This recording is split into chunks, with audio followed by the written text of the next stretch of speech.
All right, what is going on, everybody? Hopefully everybody's enjoying their Tuesday. We got a busy show. We got a packed show today. Looking forward to hanging out with you for the next 3 hours. As I mentioned yesterday, John Schaefer will be out all week, so we'll be doing the show solo and looking forward to making it happen. So obviously live on the iHeartRadio app, live on 760 AM, and live on YouTube as well. You can search us, Schaefer and Sliwa Show. You can get the show. We got a packed show today. This has been kind of the beauty of this time of the year, especially out here in San Diego. We got a lot of stuff going on. The Padres are going to start a 3-game set against the Philadelphia Phillies coming up at 3:40. And this is the start of June.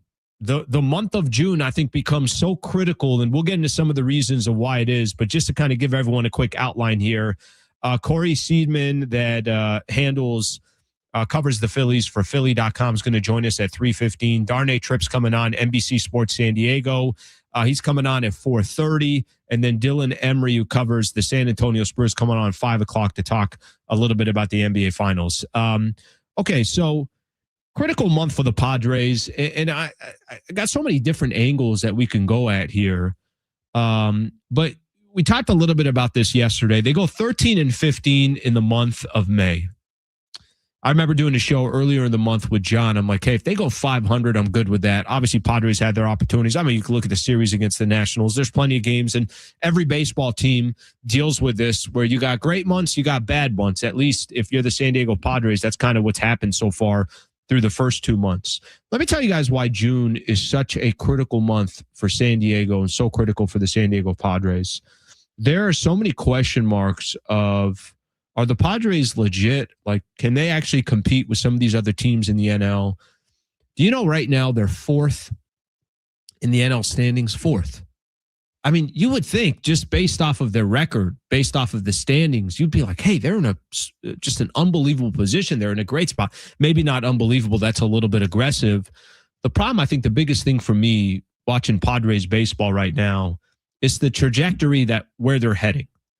A little bit later, I want to play something from Ken Rosenthal, who's talking about Tarik Skubal. And the conversation is like, hey, what teams do you think are going to go after Skubal? We're talking about one of the best pitchers in all of baseball. Is he available at the deadline? I know he gone through his injury, but he's working his way back, so the injury wasn't as bad as they thought. But I'm just going to use that as an example. And like I said, we'll get into that specific scenario a little bit later. Does the month of June not kind of paint the picture of how aggressive the San Diego Padres should be? Or maybe just, hey, this isn't the team to invest too much in? I know we basically have, you can call it, just under 2 months until the trade deadline when it comes to baseball. But this month of June, to see how awful the bats have been and the offense has been for the San Diego Padres, I think you start kind of reaching the point of the season. 2 months in, you start reaching the point of the season where you're trying to figure out now, what is the identity of the San Diego Padres? Has this just been a really bad 2-month stretch, or for some of these guys, a bad 30-day stretch, or for some of these guys, they've been bad all season offensively? Is this just a bad stretch? Is this just some bad luck? Are the numbers that we know, you look at guys like Manny Machado and you look at guys like Fernando Tatis, you look at, of course, Jackson Merrill, but you can go down the line. Xander Bogaerts, Ramon Laureano is, by the way, going on the 10-day IL. So something to keep in mind in regards to that. But just go down the list. All these players that have really just performed so abysmal offensively. Has this just been a bad couple of months or a bad 30 days, or is this who the San Diego Padres are? I want to play something for everybody. You know, yesterday, I just want to play one clip of this. Yesterday, we had Kevin Acee on, and I was asking Kevin the question of, hey, what determines whether the San Diego Padres and AJ Preller should be ultra aggressive before the deadline? And what do you think is the scenario where they pump the brakes and they slow things down? I want you to take a listen to this, because maybe it's not just the month of June is going to determine this. Obviously, there's a little bit longer of a window there. But doesn't it feel like this upcoming month for the Padres, they play 26 games? If you're 3-4 games below 500, something along those lines, is that kind of more of who you are and you're really not a contender in the NL?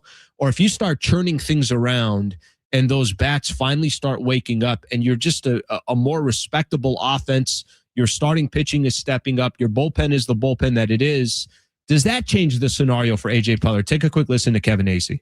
Yeah, I mean, if they were to say crater, he's not going to try to make them better for 2026. That's just not his way, and it shouldn't be anybody's way. So that's that one. That one's pretty easy. I don't know what that looks like exactly, but AJ has in the past identified, even if they were technically in it, he's identified, when it just doesn't feel like they are even close enough that a few pieces would turn them into a World Series contender. Because at that point, that's what it's about, right?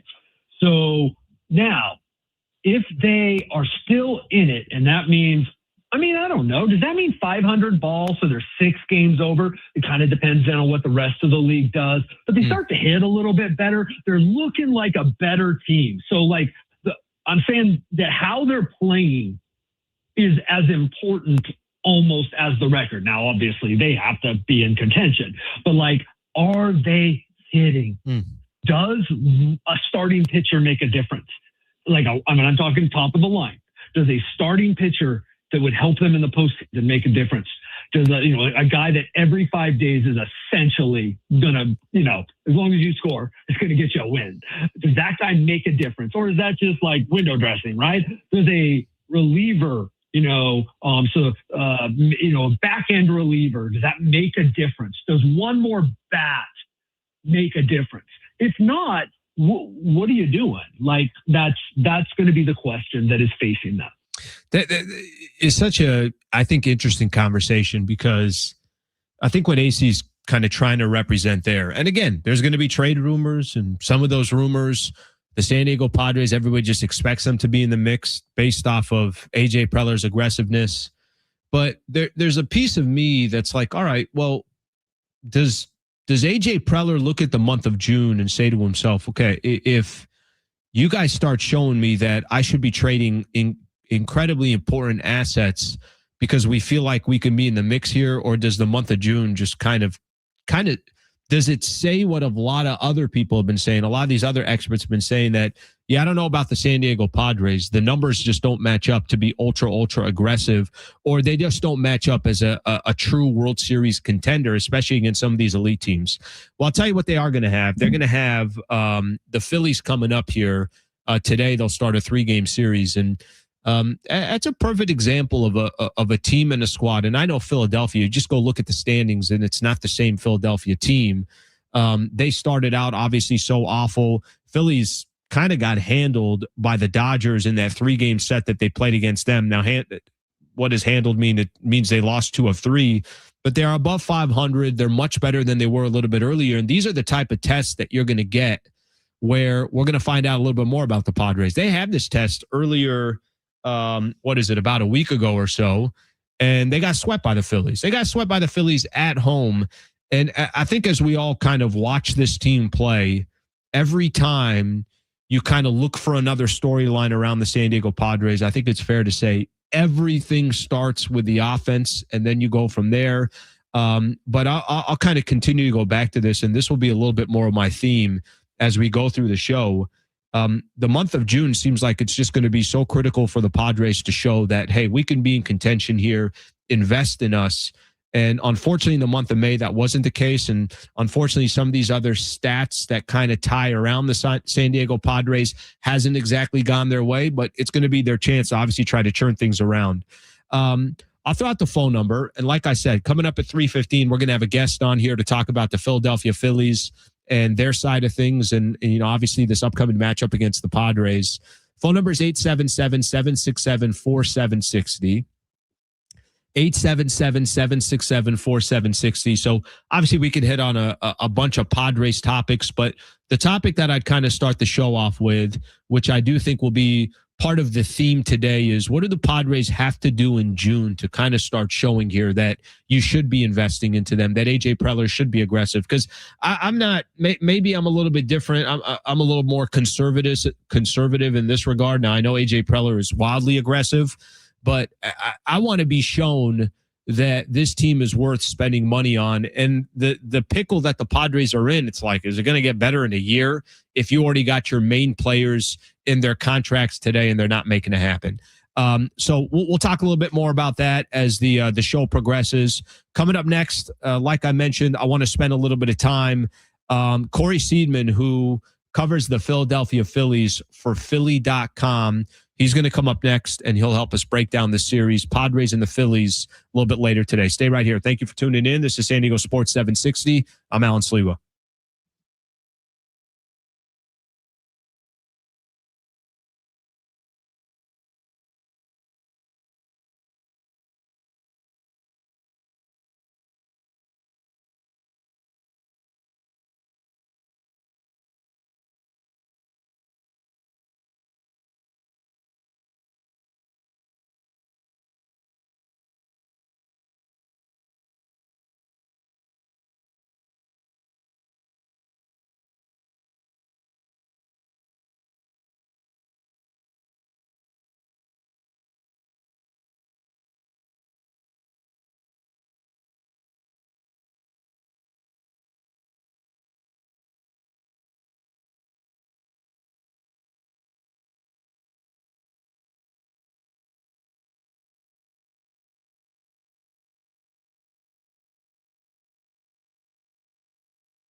All right, welcome back to Schaefer and Sliwa Show.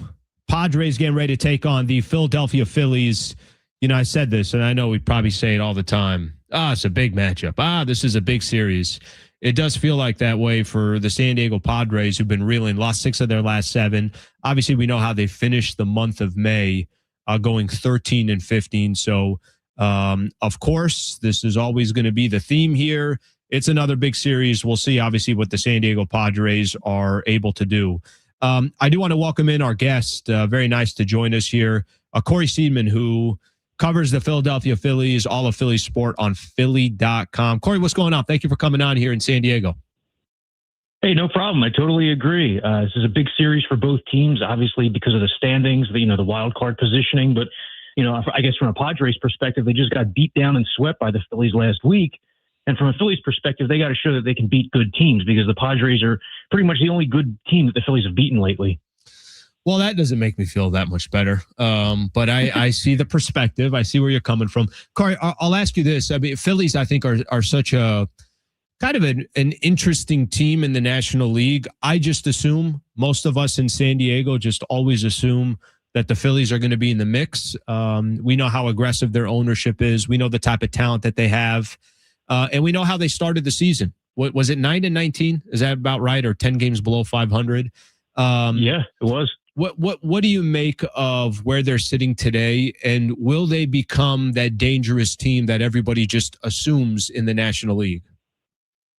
I still think that they're going to make the playoffs. Fangraphs has the Phillies at, I think, a 64% chance to make the playoffs as of today, which is kind of crazy given the 500 nature of their season to this point. They started out terribly, 9-19, and then pretty much flipped that by winning, going 20-9 once Don Mattingly took over. The big issue with the Phillies this year is pretty much what every observer and fan thought leading into the season, which is there just did not look like there was enough offense. You had Bryce Harper and Kyle Schwarber, who are two elite hitters, but there's not a ton beyond that. Trey Turner's been a disappointing signing for $300 million. You thought you were going to get more out of him than you've gotten. And there's just not much protection in the lineup for Harper and Schwarber, especially from the right side. I know the Padres are going through similar issues where their key guys are not hitting. And both teams, Phillies and Padres, really have been carried by pitching. The Padres obviously have this elite bullpen. Phillies have gotten it done with starting pitching. In terms of will they be dangerous come October, I think that really depends on what they're able to accomplish by the trade deadline. They have not made big-time splashes for offensive pieces in season under Dave Dombrowski. The biggest mid-season acquisition they made was last year acquiring closer Joan Duran from the Twins.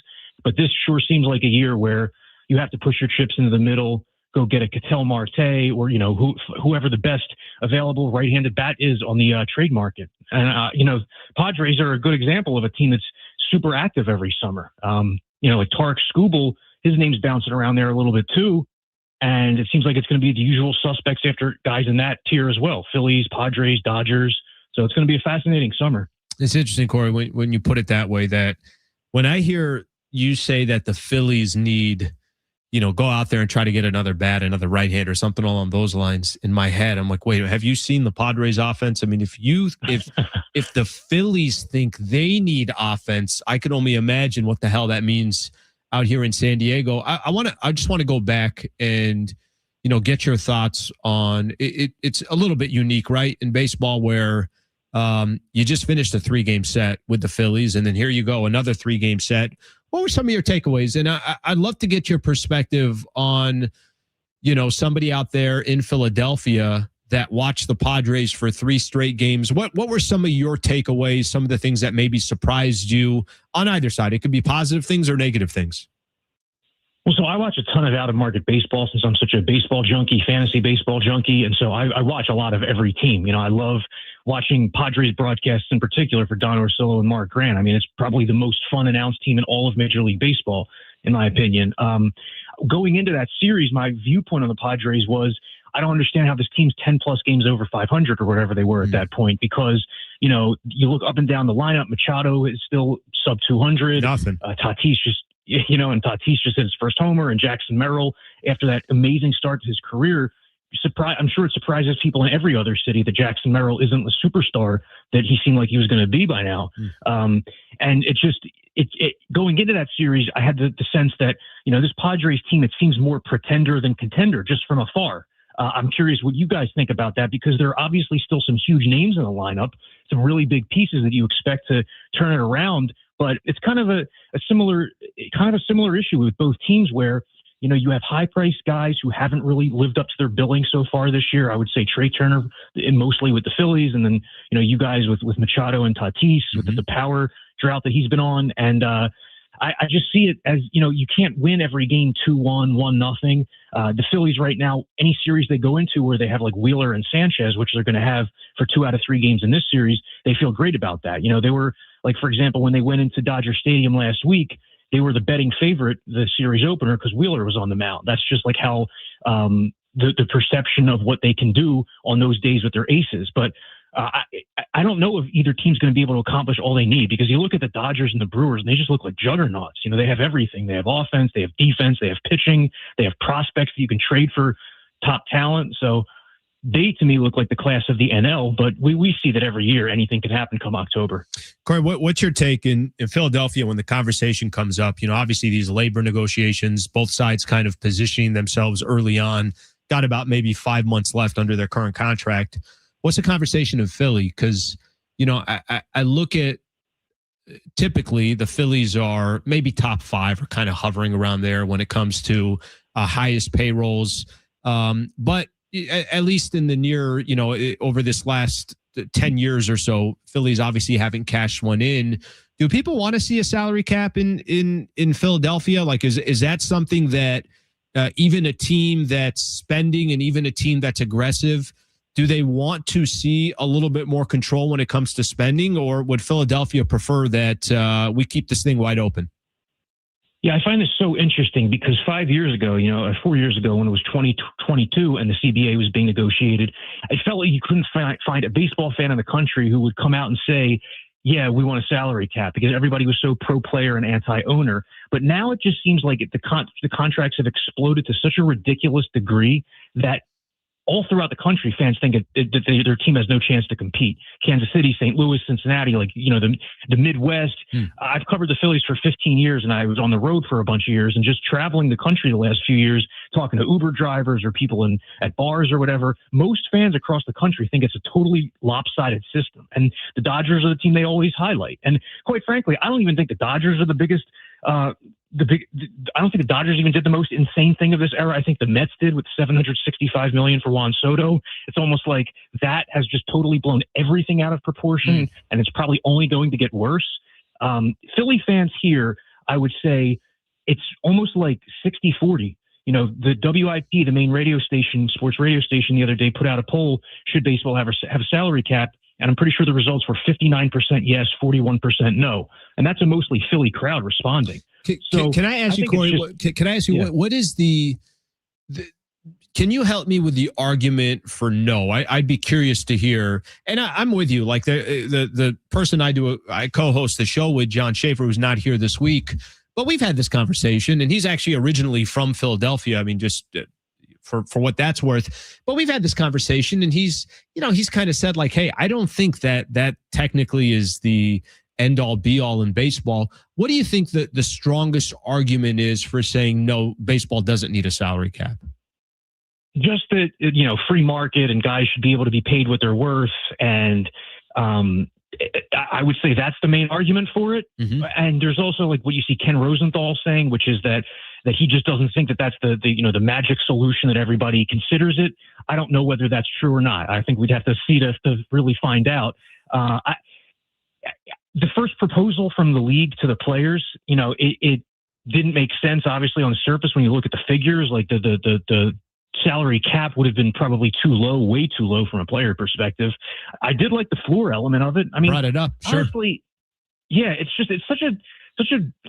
such a crazy topic, because I've always been of the mindset that why own the team unless you're going to spend? Like, why be the Pittsburgh Pirates who never spend? Like, why even own that team if you're going to be despised most of your tenure for not going out and spending? So I feel that, but then the other part of it is that, like, the money's not limitless. Like, even from a Phillies perspective, you mentioned that they're always like top 5, which is true. They've been like top 3, top 5 in payroll for the last 5 to 7 years. But even there, the revenue streams are not limitless. There is a cap to everything. And like the Phillies, for example, just brought in a couple new owners over the last 2 years to just infuse some more cash to be able to go out and continue to spend what it takes to be competitive in this market that really nobody saw coming, where the Dodgers and Mets have really just changed the entire conversation. So I just feel like we're at a point now where most baseball fans just think it's kind of like lunacy. And the league likes to, or the Players Association likes to point to the fact that, hey, the Brewers are good a lot and the Rays are good a lot. And that's true. But when's the last time one of those teams won the World Series? The Rays have never won. Some of these teams that you point to as like the beacons of small market success, they haven't been able to finish the job either. So I'm really fascinated to see what's going to play out here. Yeah. And listen, that's obviously going to be a lot of I'm a little surprised it's already getting as much energy going towards that, even though we're in June, right, of the baseball season. You thought maybe this kind of comes more in the off season, but yeah, I'm with you. It's going to be fascinating to see how it plays out. I mean, we'll see how things end up mapping out. But Cory, listen, man, we appreciate you coming on. We really need 2 of 3 here from San Diego, and we'd appreciate that. Look, you guys already swept, so let's see what we can do. But I appreciate your time and your insight. All right. Yeah, anytime. My pleasure. All right, that is Cory Seidman, Philly.com. Good stuff from him. Obviously the Philadelphia, it's so funny to hear somebody from Philadelphia talk about how they need more offense. I think Schwarber has more home runs than this entire Padres team combined for the last 2 years, and they need more offense. All right, got a couple things I want to get done when we come back. I want to continue this conversation in regards to the Padres and this upcoming matchup against the Phillies. Also, we're going to spend some time and I said this a little bit earlier, talked about the Ken Rosenthal and Tarik Skubal and the Padres and what Ken Rosenthal said in regards to that. So we'll do that in a little bit here as well. If you're out driving around San Diego, enjoying this beautiful city, and you want to talk some San Diego sports, 877-767-4760, 877-767-4760. We'll take some calls a little bit later as well. Stay right here. This is the Schaefer and Sliwa Show. I'm Alan Sliwa on San Diego Sports 760.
This report is sponsored by Unbound.org.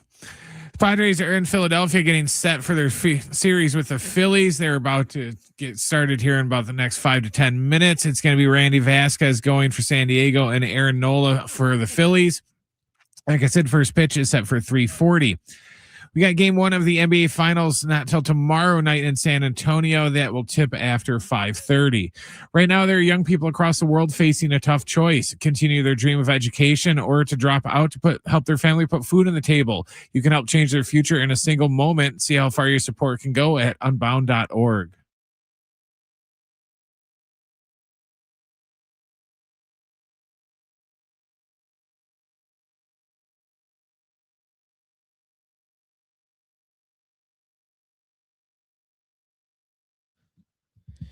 All right, America is turning 250 years old, and San Diego Sports 760 is celebrating with $250,000 in cash. Starting Monday, listen for your chance to win $2,500 so you can take the ultimate American getaway and visit the states, the cities, the landmarks, and national parks that make our country amazing. Win your share of $250,000. Just listen for the keyword, then enter it at sportssd.com. Your next chance to win is coming up after 5 p.m. on San Diego Sports 760. If you're hanging out on the show, greatly appreciate you guys doing so.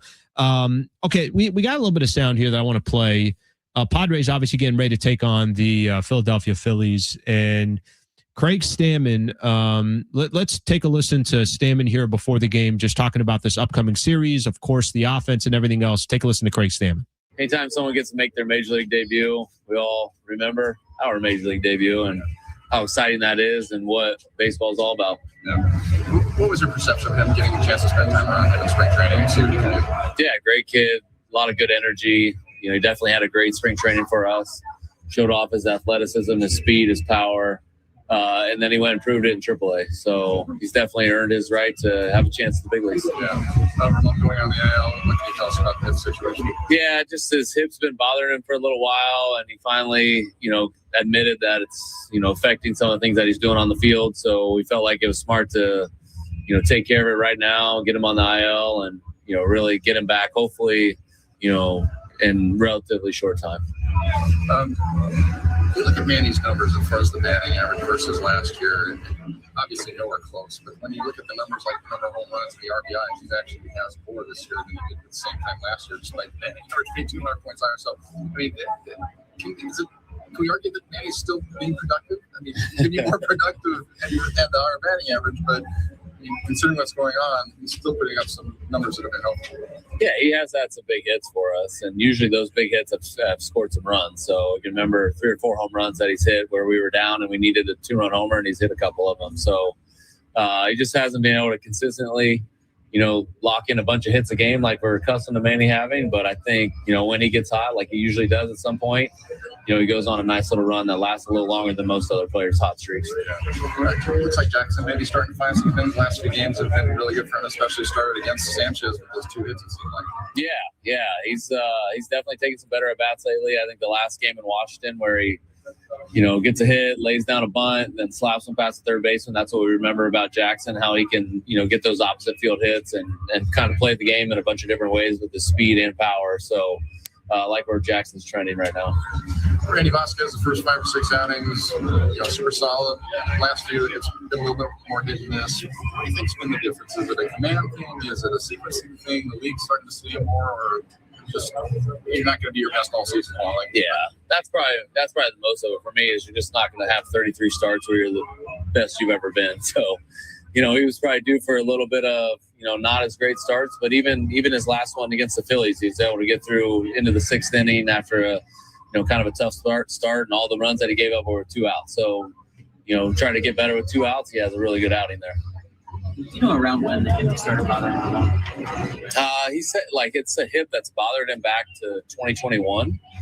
So it just kind of goes in and out, and he felt it a little earlier in the season, but then it got better, and then it just got to the point where it's like, all right, I need to take care of this a little bit. A little bit affected you more lately. Yeah, that's according to him. Yeah, that's what he said. It was hard to tell anything on the field. He's been playing hard, runs the baseline pretty hard every time, and but his at bat, he struggled a little bit to play a little bit. He said he's had a problem throwing. So, it's all the little things in baseball that go into the big thing, and they just need a little bit of breather.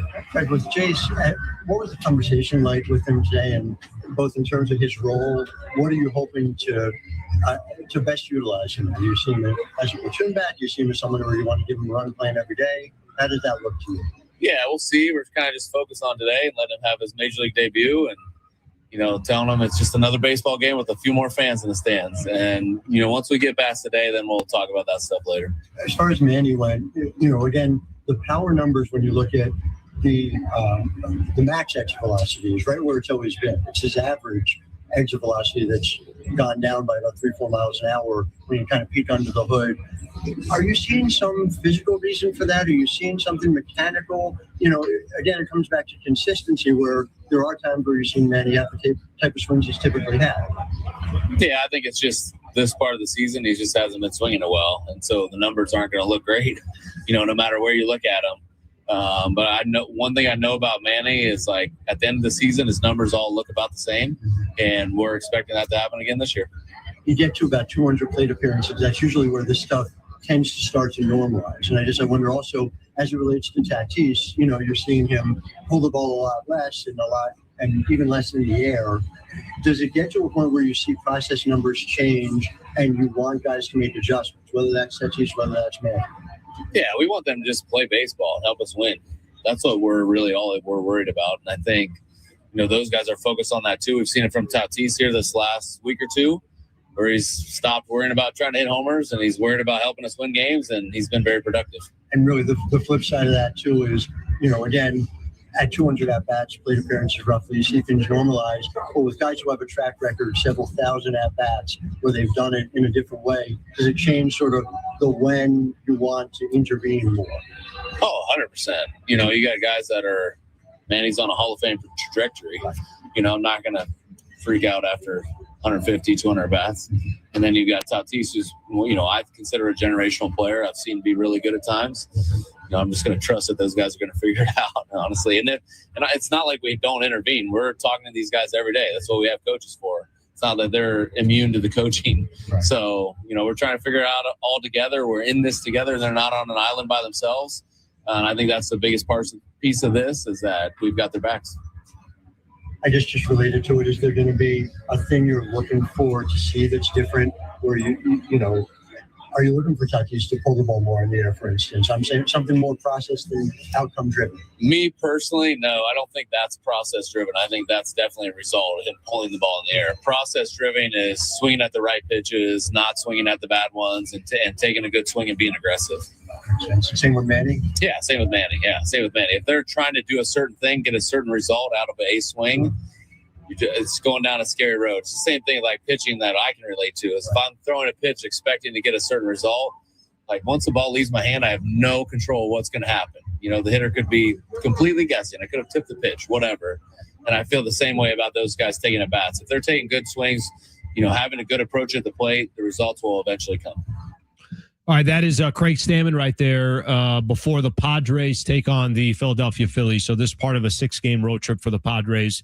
They'll come back to San Diego taking on the Mets this weekend. So Randy Vasquez on the mound. Some interesting stuff. I mean, a lot of interesting stuff from Craig Stammen. And as you can imagine, a lot of the conversation is always going to be about Manny. It's also always going to be about Fernando Tatis. But I will mention this. Randy Vasquez on the mound for San Diego tonight.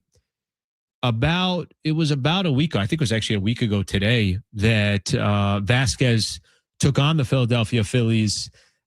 He took the loss. He gave up 4 earned runs, gave up 8 hits. I think went 5 2/3, gave up 3 home runs. Now, the good thing for Randy Vasquez is 3 of those home runs were all solo shots. I want to say it was 2 outs in the first, 2 outs in the second, and 2 outs in the third, until Randy Vasquez kind of got into a little bit of a groove here. But it's going to be an interesting, start for him. I think it's, when you look at some of the pitching matchups and Christopher Sanchez, you got Wheeler that's going to be on the mound these next couple of days. You always look at games like, all right, this is the game that they have to get. And honestly, I just kind of look at the Padres and the way their offense has been so inconsistent. I mean, I'm looking at some of these quotes here. that Craig Stammen had in regards. I'll use Manny Machado as part of that conversation, with just the clip that we just heard. He said at the end of the season, his numbers will be the same. You know how many times I've heard that about Machado, and it's pretty much played out every single year. I don't know if I feel that way going into this season or 2 months through the season. I mean, his batting average is so incredibly low. We'll see how things play out. The Tatis piece of it, he said about Tatis, don't try to hit home runs, just try to help us win games. And frankly, to be honest with you, maybe over the last couple of weeks, that's been some good advice for Tatis, because he does look a lot more comfortable at the plate. He's clearly not trying to hit home runs. Now, we did finally hit a home run on Saturday, but it's not like he's hit 3-4 home runs over the last couple of weeks. But every conversation about the Padres offense obviously goes right back to those two players. And we'll see what they're able to do against the Phillies, and what they're able to do over this little stretch here. Jace Bowen, obviously a part of the lineup today for the San Diego Padres. I like what Craig Stammen said about just letting him get through his debut. We'll worry about everything else. Go ahead and just get through your debut, and we'll figure out everything else after that. All right, let's do this when we come back. In the 4 o'clock hour, we'll spend some time. I got some good sound from Jeff Passan and from Ken Rosenthal that we'll get into. But coming up next, I want to talk about, I saw something here, NBA Finals. We obviously know what's going on. We know that that's going to start tomorrow. But there were some more rumors here in regards to LeBron potentially joining the Golden State Warriors. And, Brent, I got to ask you this question about the face of the NBA, because I tried talking about this a little bit yesterday. I'm going to show you what I searched on AI and how AI responded to who's the face of the NBA. We'll do that coming up next. Stay right here. Schaefer and Sliwa Show on San Diego Sports 760.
Welcome back to San Diego Sports 760.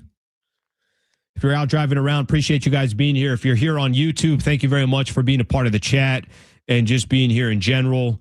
I saw something a little bit earlier this morning, and, obviously the NBA Finals and a lot of attention towards the NBA. Give the NBA a lot of credit. I mean, whether you're a huge NBA fan or not, it's been impressive. The Western Conference Finals, now all of a sudden you got Wemby and the Knicks. I'm sure those are going to do massive ratings. Well, let's just say I think there's times where people try to be opportunistic with some of the stories. I'm going to read something here. Tim Kawakami, who's been covering up in the Bay Area for a while, been covering the Golden State Warriors, does a great job doing it. I'm going to read a quote from him. There's a report that the Warriors are a live option for LeBron, and the Warriors could offer him, the most they can give them, I think, is $15.1 million, the non-taxpayer mid-level exception. I'm going to read the exact quote. I think the Warriors would be a very live option. Check that. I think the process has already started, and the Warriors are a live option. I've just kind of assumed, and however you guys watch the NBA or watch LeBron James, as somebody, I've covered the Lakers now for 10 years, and there's been, my God, I don't know of another player. I mean, I'm sure there's definitely players, but as far as kind of a polar reaction where you're one way or the other on LeBron James, either people love him, either people can't stand him. I could tell you from a Laker fan base perspective, it's all over the place. I was I just assumed here that LeBron's going to come back to the Lakers. And every time I see stories like this, I'm like, is this just simple positioning? Is this just to try to have LeBron get the most amount of money that he possibly can for the Lakers? Brent, you think there's a world that LeBron James teams up, which, by the way, I'm not completely opposed to. Is there a world that he teams up with Draymond Green, one of his good friends, Steph Curry? Obviously, Jimmy Butler's there. I don't know when Jimmy's coming back, probably after the new year, just because of his injury. Is there a world that LeBron would take $15 million and go to the Bay? Only if he thought he was going to win a chip there.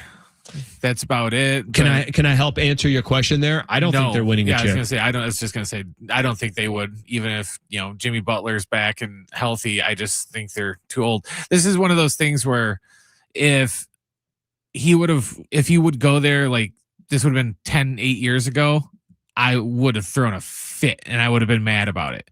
But if he goes there, kind of like the KD situation. Yeah. But if he goes there now, he's late enough in his career to where, this isn't a knock on LeBron. It's just with his age, he's not going to go to any team in the NBA anymore and make them instant championship contenders anymore. I've always thought this with LeBron going into this season. I've always just assumed he's going to end back up with the Lakers. He's not going to make $52 million, $55 million, something along those lines. But I've just assumed that he'll eventually make, okay, he takes a price. He's making 30 a year, 35. I don't know what the number is. The Lakers will figure out what that number is. But I've just always assumed that. If you said there's one team he leaves to, well, what's the incentive to leave? Because these teams can't pay him unless they're doing a sign and trade, and you're giving the Lakers an Evan Mobley or a Jared Allen, or you're finding a way to give the Lakers obviously a good asset. And honestly, I think the Lakers would be interested in that. I don't think it's going to happen.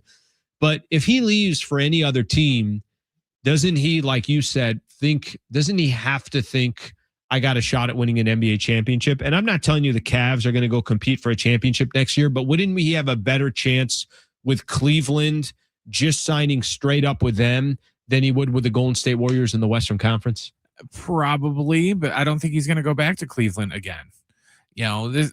If he never went back to Cleveland, the first time, then I think this would be a bigger deal. But, he already went back to Cleveland. So I don't think it's going to be that big of a deal if he goes back again.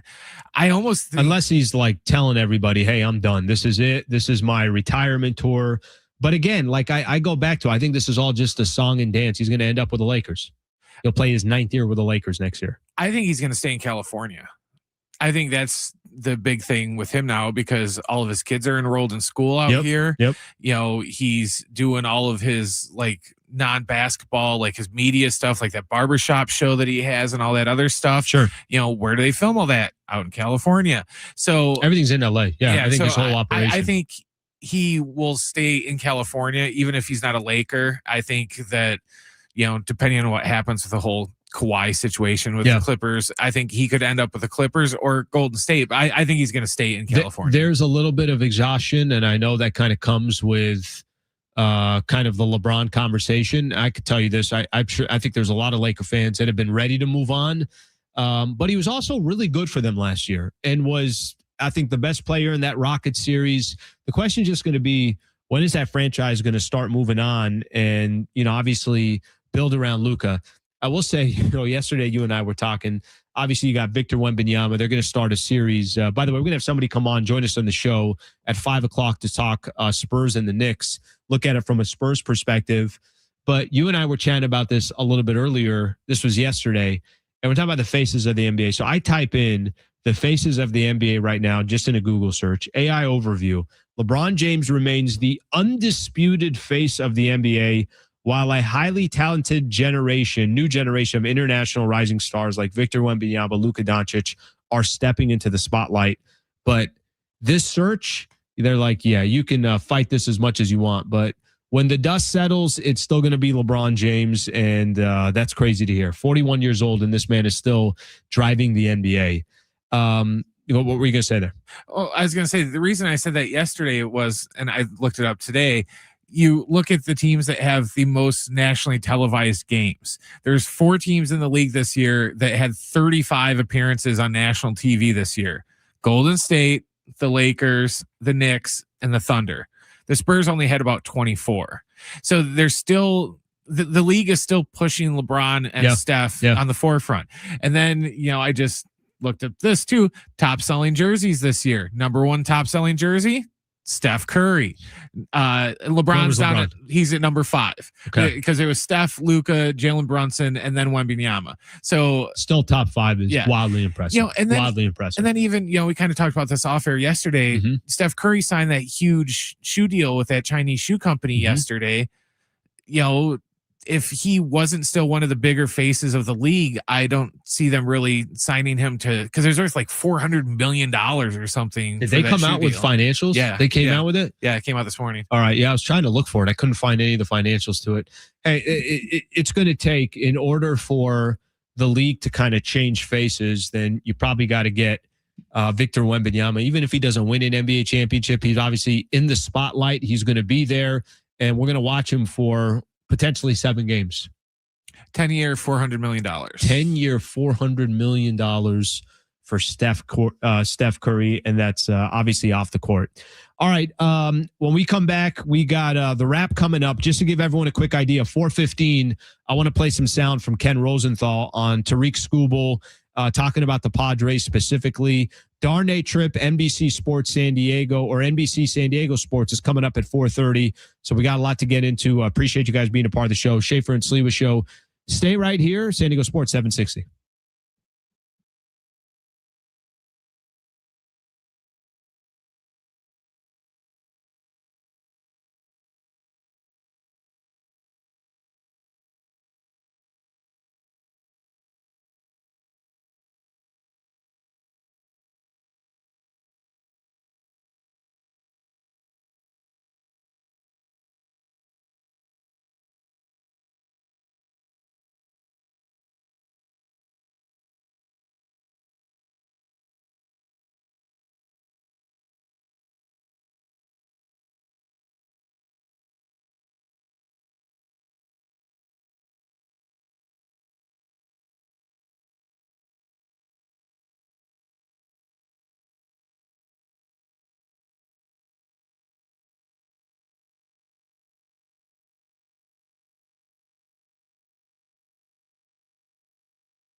This report is sponsored by Taco Bell. The Padres are in Philly right now, taking on the Phillies, and we are in the top of the second inning, and we have no score. In NFL news, we got a couple of contract extensions. The Atlanta Falcons and wide receiver Drake London agreed to a 4-year, $141 million extension, and the Steelers came to a 4-year, $100 million extension with linebacker Nick Herbig. And tomorrow night, we got game 1 of the NBA Finals in San Antonio. A tip of that game will be after 5:30. Taco Bell's new jalapeno citrus salsa, bright, spicy, zesty, impossible to ignore. It brings main character energy to every bite. Not just a sauce, it's a star. Only at participating U.S. Taco Bell locations for a limited time only while supplies last.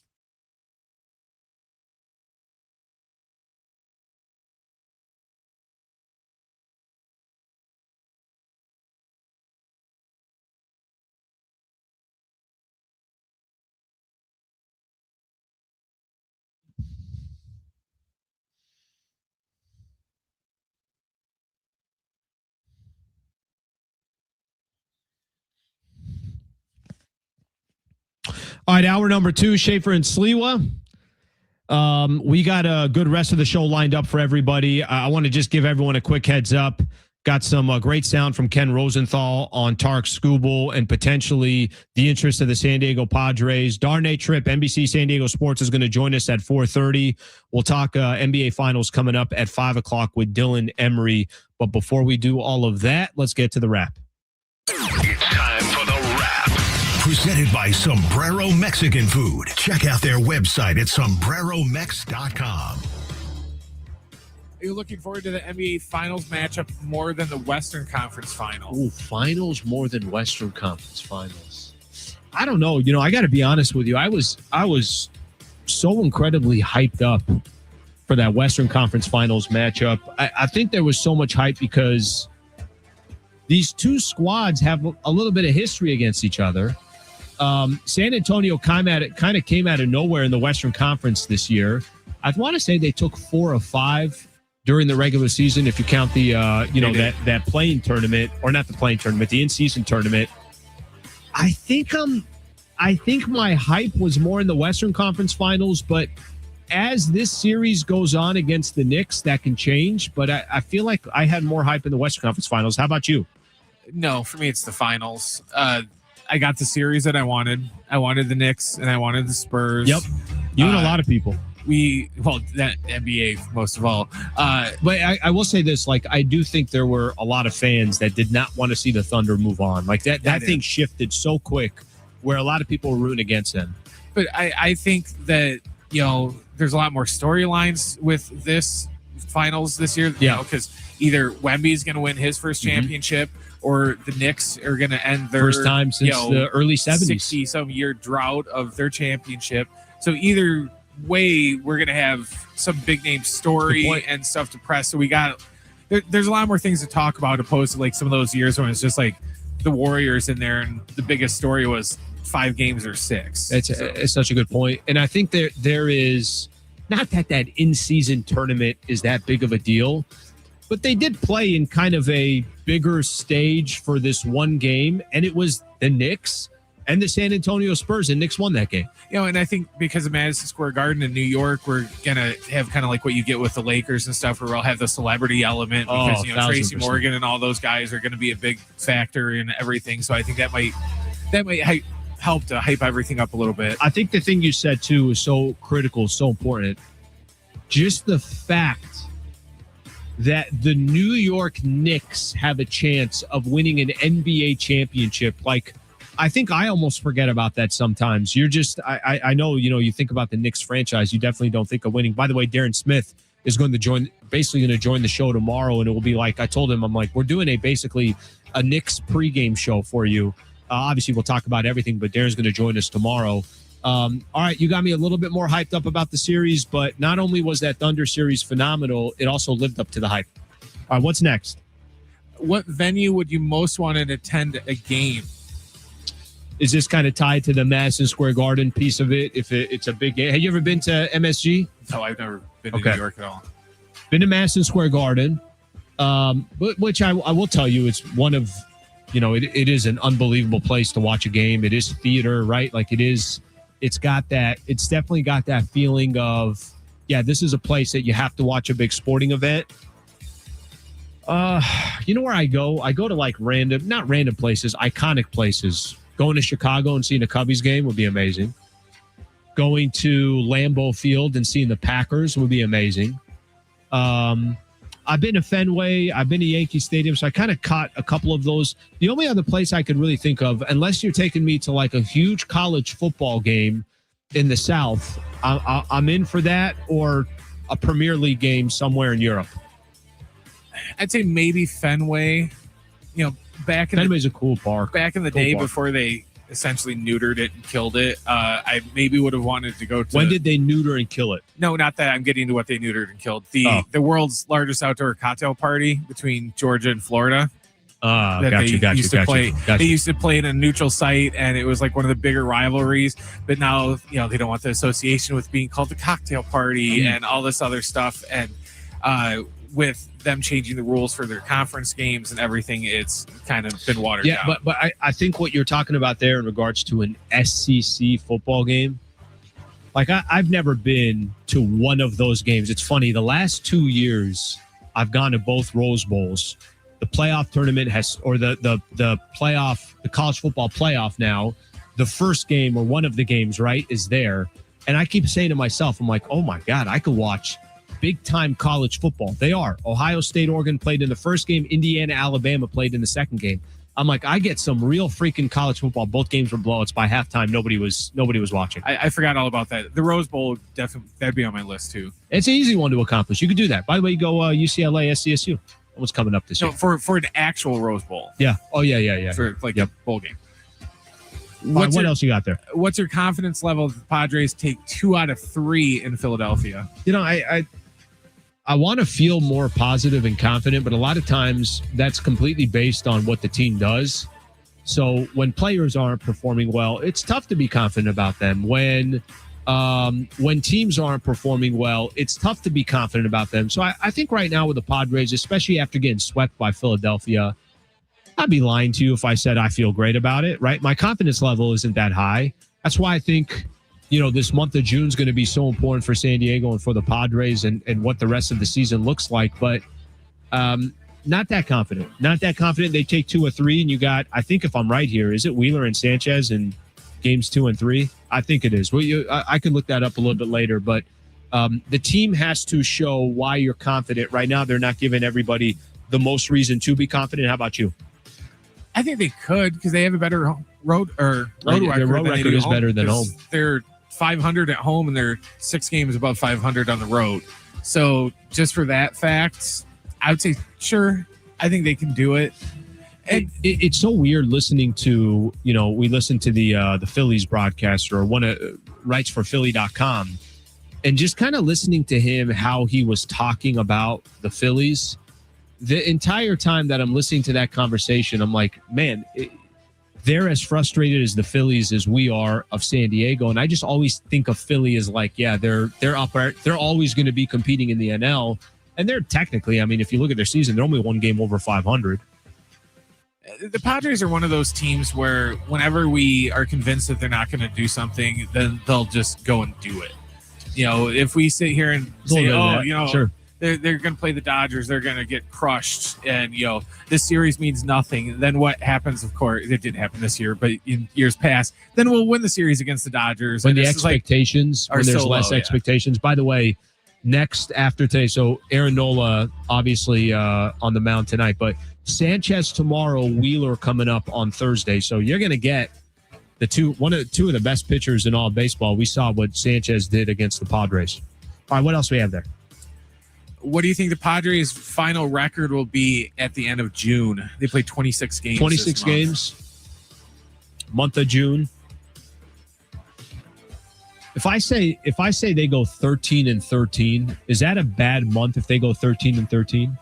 I don't think it is. I think, based off of kind of their trajectory, based off on how poor they've been hitting, and you're also going to have there's going to be some tougher matchups coming in. If you look at that schedule late June, I'll tell you right now here. Late June, here's what you have. Atlanta, LA, Chicago, 3 series in a row to close out. Obviously 3 teams. I don't really know what the Cubbies are. They're a little bit all over the place. Well, they have 2 10-game winning streaks and 1 10-game losing streak. I have no idea what the hell to make of that. I say they go 13-13. I say through the 26th they play 500 baseball. They might go 2 games above that. They might be a little above that, I think. Look, if you're 8 games over 500 going into July 1st, I got to be honest. I don't hate it. It's not ideal. It's not perfect, but you're kind of weathering the storm, and your hope is that some of these guys will eventually get going. Well, I'm looking at their schedule for June. They got the Mets, and they're kind of like the Cubs. They're all over the place. They got the Reds, but the Reds just threw Ellie De La Cruz on the IL, so he's going to be out for a couple weeks, so he might miss that series. The Orioles are a joke this year. The Cardinals, they're kind of iffy. So, sure. Yeah, I think that, like you said, it's kind of backloaded towards the end with the Dodgers and the Braves and the Cubs, but I think they could go maybe 2 games above 500. All right, let's hope they can do that. Now, I tell you, the only way they can do that is obviously the players who are supposed to be delivering need to deliver. It's funny. I got here in my notes, and I'm like, when do I get into this? I'm basically pleading with every star that the Padres have.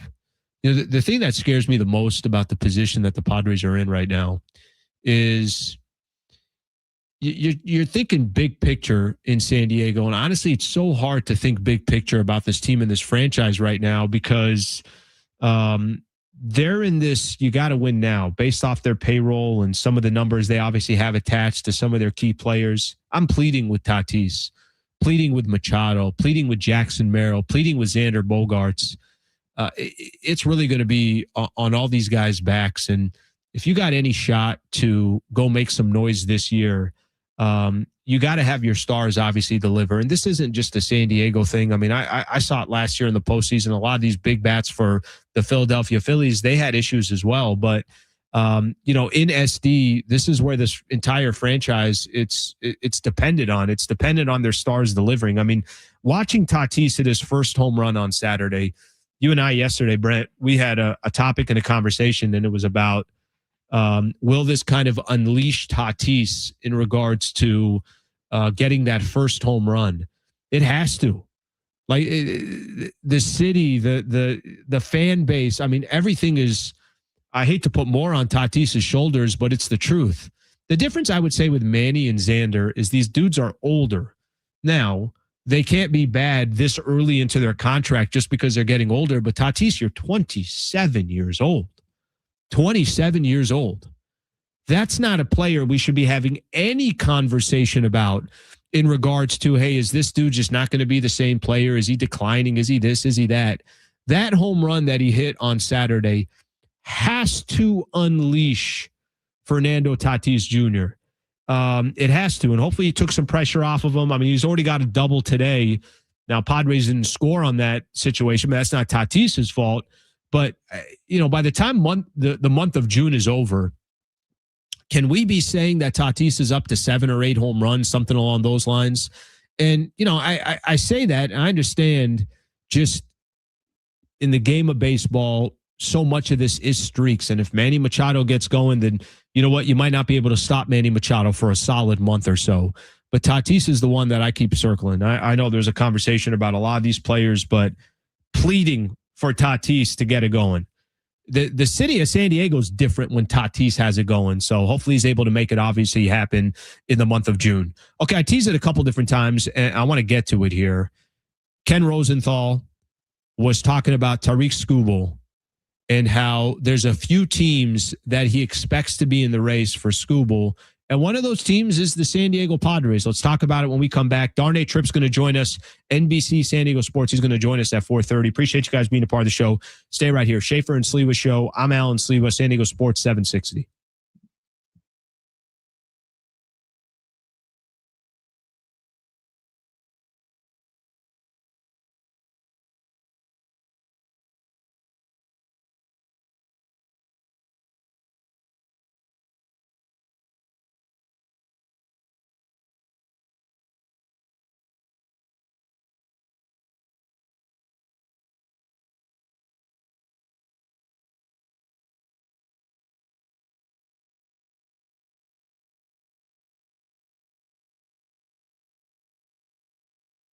All right, guys, it is Schaefer again for my friends at the all-new Jamul Casino Resort, the Players Place. We've been telling you for a while now about the hotel and spa over at Jamul. You will love it. You can experience elevated luxury with their refined hotel stay, rooftop relaxation, indulgent spa treatments, all the excitement of Jamul Casino Resort seamlessly brought together now in one unforgettable destination. And now take your stay to the next level. Exclusive hotel packages crafted for the ultimate escape. While you're there, so many great dining options. Jamul 23, Tony Gwynn's. At Jamul 23, enjoy lobster buffet every day. We're talking about lobster buffet, all you can eat, plus dozens of other delicious stations. Start your morning with their new signature breakfast buffet Monday through Friday, 8 to 10:30 a.m. with made-to-order omelets and fresh fruit and sweet and savory favorites. And at Tony Gwynn's, enjoy San Diego's favorite endless dining experience. That's every Wednesday through Sunday at Tony Gwynn Sports Pub at the all-new Jamul Casino Resort, the Players Place.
All right, San Diego Sports 760 congratulates all our winners in iHeartRadio's Thank a Teacher powered by Donors Choose.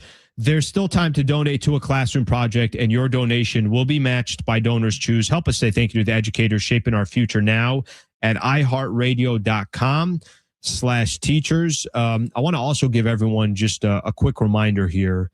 And we've talked a little bit about this. You know, we've got this great promotion going on with the San Diego County Fair. So just a reminder here, we're going to be giving away a 4-pack of tickets to the San Diego Fair, San Diego County Fair. So just stay tuned in. We'll give you the reminder. We'll take the 7th caller. Not ready to do it yet, but we will do it during the show. Again, a chance to win a 4-pack of tickets to the San Diego County Fair. Padres obviously taking on the Phillies right now. I want to play some sound. You know, a little bit earlier today, kind of looking here, what are some different topics that we could talk about? And the conversation has already started on Tarik Skubal. And, you know, obviously we know one of the best pitchers in all of baseball. He was actually asked a question here, and then I'll go to it. But the trade rumors have already started. And part of the reason why they started is because the Detroit Tigers are 23-38. Nobody's expecting Skubal to be there long term. And there are certain teams that are clearly associated with the Detroit Tigers. I'm going to read a quote here from Skubal in regards to all the trade conversation. He said, with all the trade stuff, we just got to go start winning games. Last year, there was not one word about me being traded. Winning calms all that stuff down, and that's what this team needs to do. Okay, well, here's what's not going to help some of this conversation is when Ken Rosenthal goes on and starts breaking down some potential landing spots. And I want you to take a listen here to what he says about Skubal and the San Diego Padres, specifically with AJ Preller. Take a listen.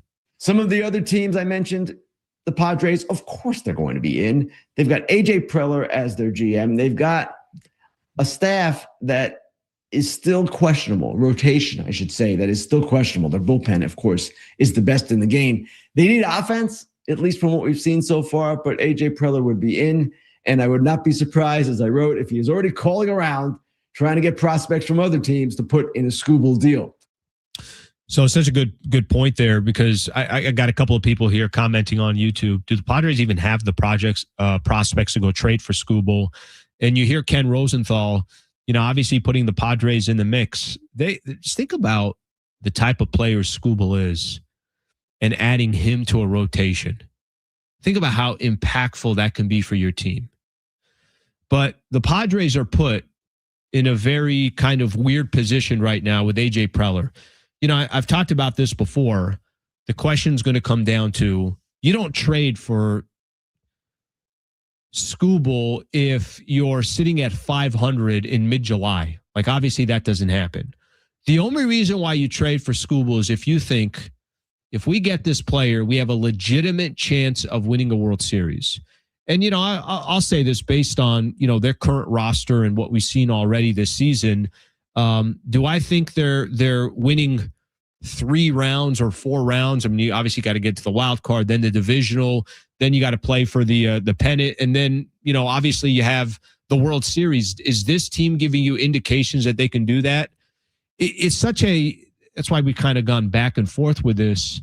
I don't want the San Diego Padres trading for Skubal if they just think that, hey, you know what, we're just going to try to throw a Hail Mary here. I want them to trade for him because they feel like they got a legitimate chance. Now, think about some of the competition.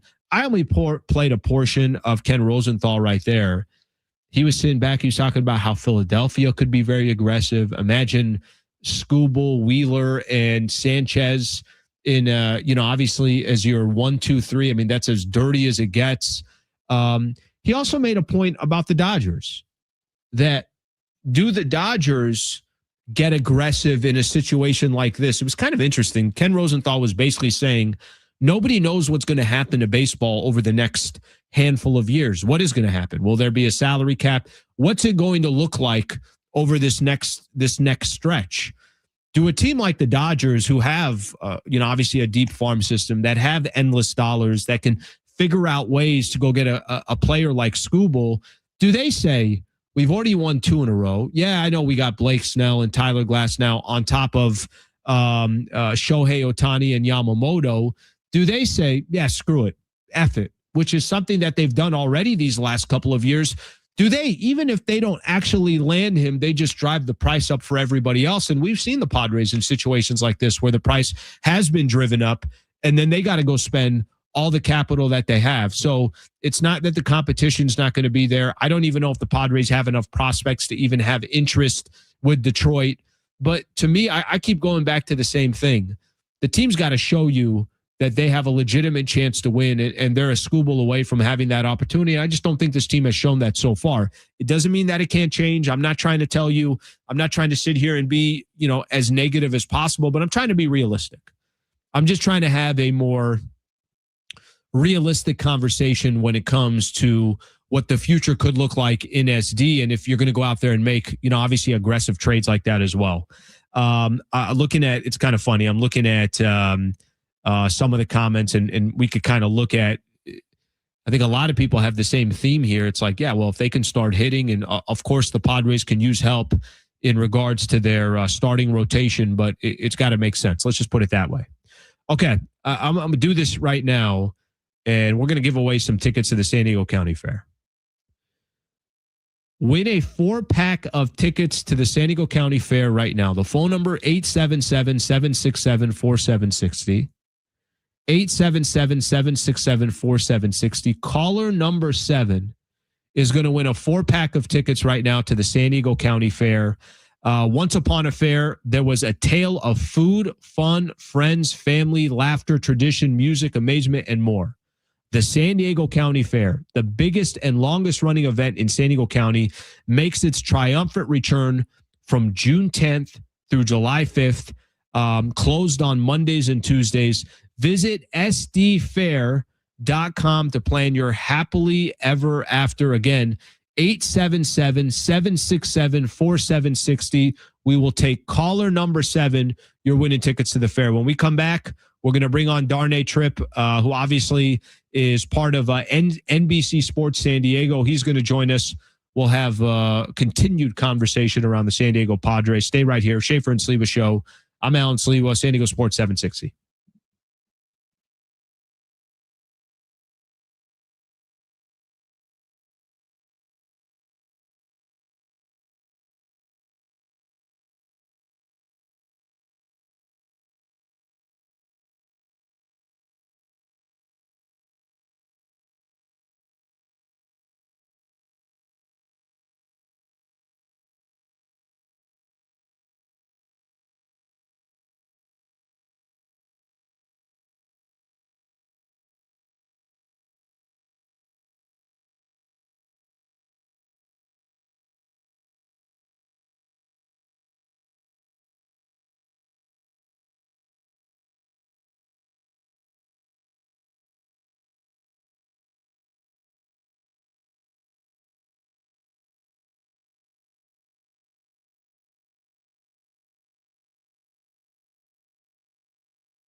This report is sponsored by Airtasker.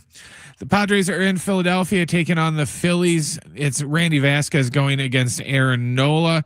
Right now we are in the 3rd inning and the Padres are up 2-0. In NFL news, we had a couple of contract extensions today. Atlanta and wide receiver Drake London agreed to a 4-year, $141 million extension, and the Steelers came to a 4-year, $100 million extension with linebacker Nick Herbig. Tomorrow night, we got game 1 of the NBA Finals in San Antonio. It's going to be Spurs and Knicks. They will tip that off at 5:30.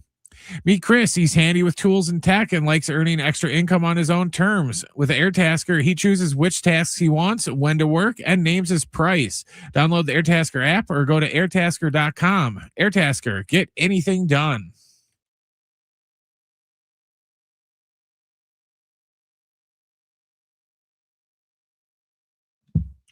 All right, welcome back to San Diego Sports 760, live on the iHeartRadio app. We're also live on YouTube. If you want to join us, Schaefer and Sliwa Show, you can subscribe there. Be a part of the show on video as well. We appreciate everybody being here. Also, appreciate our next guest, Darnay Tripp, NBC San Diego Sports, taking some time to join us. Darnay, what's going on, brother? How are you? I'm doing well. Thanks for having me back on. Well, look, you're coming on without Schaefer. I appreciate that. I know you guys are tight.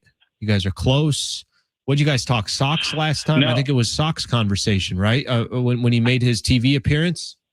I come on despite Schaefer. Okay, hey, that's also another way to do it. Darnay, I started the show today. We start the month of June, and 2 months in. It's so funny how I look at the Padres. It's like, if you told me before the season started, here we are, June 2nd, and you gave me no details. The season hadn't started yet, and you're like, hey, they're 6 games over 500. They're 4th best record in the NL. I don't need any details. I'm signing up for it immediately, and maybe, that's maybe the ceiling for San Diego, not as high as I thought walking in. What do you make of the position that they're in, 6 games over 500, and obviously kind of a critical month here in front of them? Yeah, no question about it. I mean, it could certainly be a lot worse. And when you consider what they've done or what they haven't done offensively, to be in the position that they are in, you have to feel good about that. I do think from a Padres perspective, I know from the fan standpoint, you hear references to 2021, and that was a game where a season where they were how many games over 500 in August, and then things just went terribly south. Yep, complete and total collapse. And we know 6 games that can disappear in a heartbeat.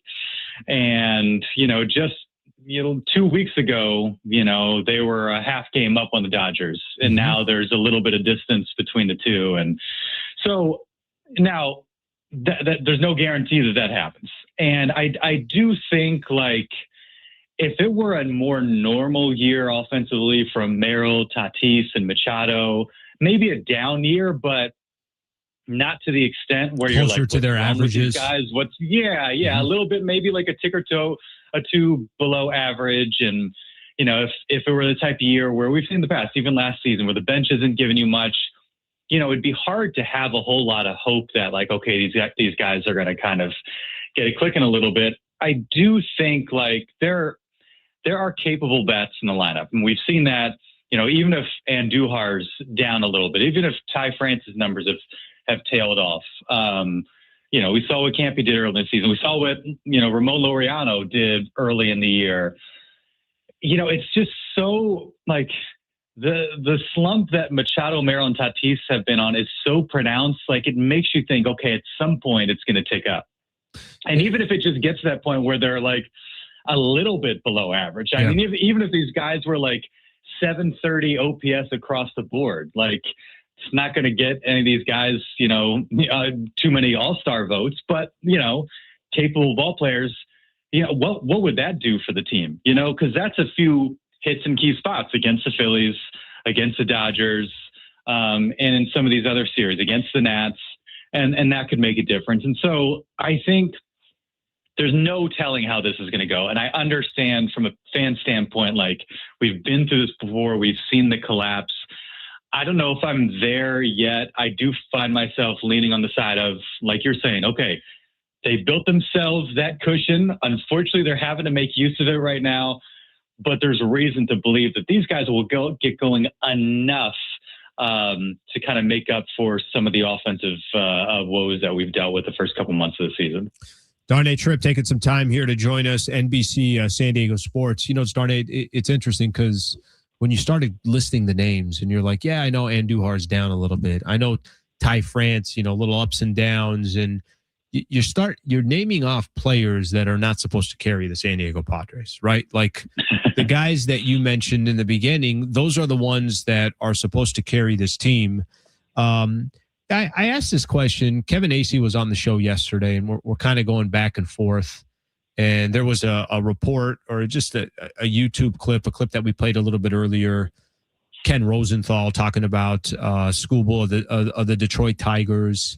And I asked this to Acee yesterday that, hey, what world do you say that AJ Preller says, I'm going to be ultra aggressive like I always am?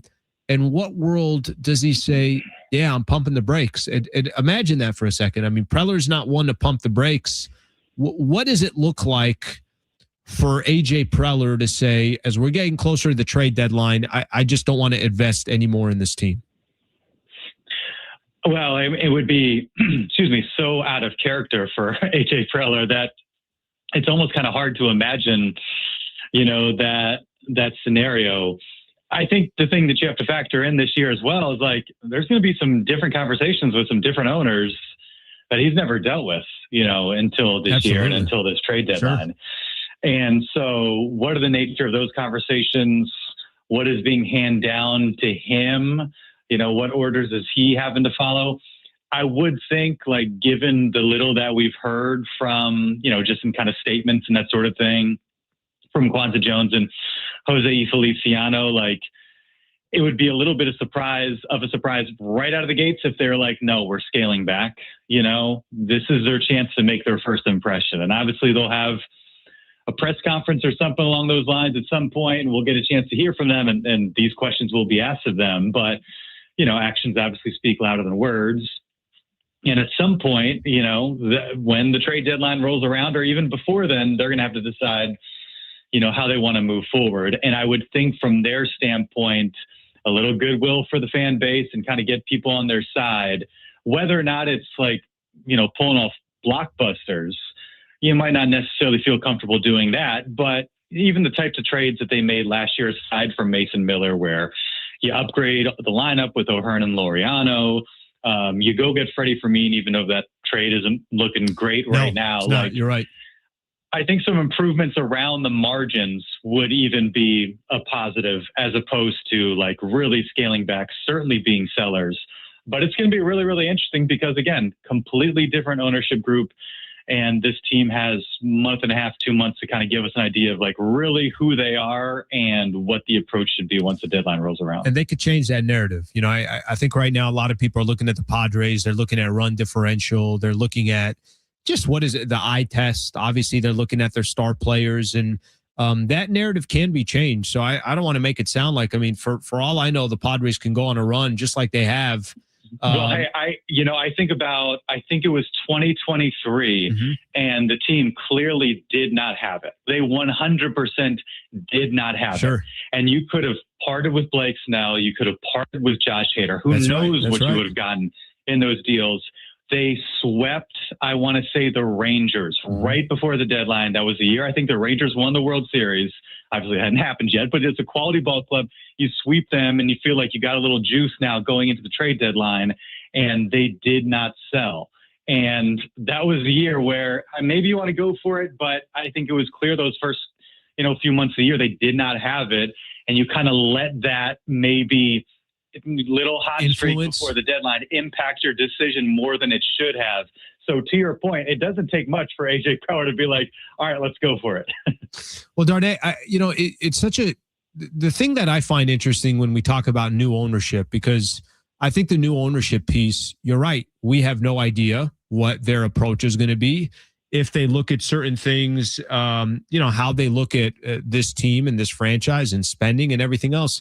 It's funny when I hear that do they want to show some goodwill towards the fan base? Do they want to show, and I get it, there's a PR piece of every business that you want to be on the right side of. But at the same time, like, I wonder, what if, let's hypothetically, if they said, hey, look, the way we are spending, we don't think is sustainable. We just want to be smarter. We don't want to, we really value our farm system. And let's just use as an example, and I know this is not the only player that they have, but the most popular player in the farm system is, of course, Ethan Salas. What if, without trying to be disrespectful to the city, or, hey, they're not trying to show that they don't want to win because they really do. What if they're just trying to be responsible owners? Like, I wonder if, if their hand is forced a little bit because of the situation, how much the Padres are already invested into this season. Yeah, and that's where if it's a stand pat type of situation, you probably can't draw sweeping conclusions of, like, what does this mean? How does this define their approach and the types of owners that they are? Like, it's too soon to tell. You can't really know at that point. And look, the fact of the matter is, like, to your point, like, they certainly have some pieces, I'm sure, in the minors that they could deal with, and the folks that really follow the farm really closely are excited about and would be maybe sad to see leave outside of Ethan Salas. But, with every year, it feels like there's a little bit less for AJ Preller to kind of maneuver with. So there's a lot of different factors kind of going into that, and you can't necessarily draw any conclusions about, like, what it means for the type of ownership that is in place right now. And, what's available at what cost, where the team is, there's so many different variables, factors, but so many different variables. But, AJ Preller is, look, he hasn't aced every single move, but, he has made, like, what he did in 2024, like getting Tanner Scott and Jason Adam, like, even getting, like, one guy like that, maybe it's not Laureano and O'Hearn and Mason Miller and Freddie Fermin, but maybe if it's, an upgrade at one of those spots, somewhere in the bat, maybe if it's a reliable starting pitcher, it doesn't have to be, we're used to these AJ Preller, like, blockbuster shopping sprees. It doesn't have to be one of those. And sure. So there is kind of that in between too, in terms of what their approach could be. But I think anybody who's watched this team, like, you understand there's some weaknesses, and hopefully when that time comes, I think we'd be somewhat satisfied if it's a move along those lines that kind of patches a bit of a hole and makes you feel a little bit better about the team's chances going through September and hopefully on October. Darnay, Tripp joining us here, NBC San Diego Sports. Darnay, I'm going to ask you just kind of more your personal preference, opinion on this one. We know that the labor negotiations have started and both sides are trying to position themselves.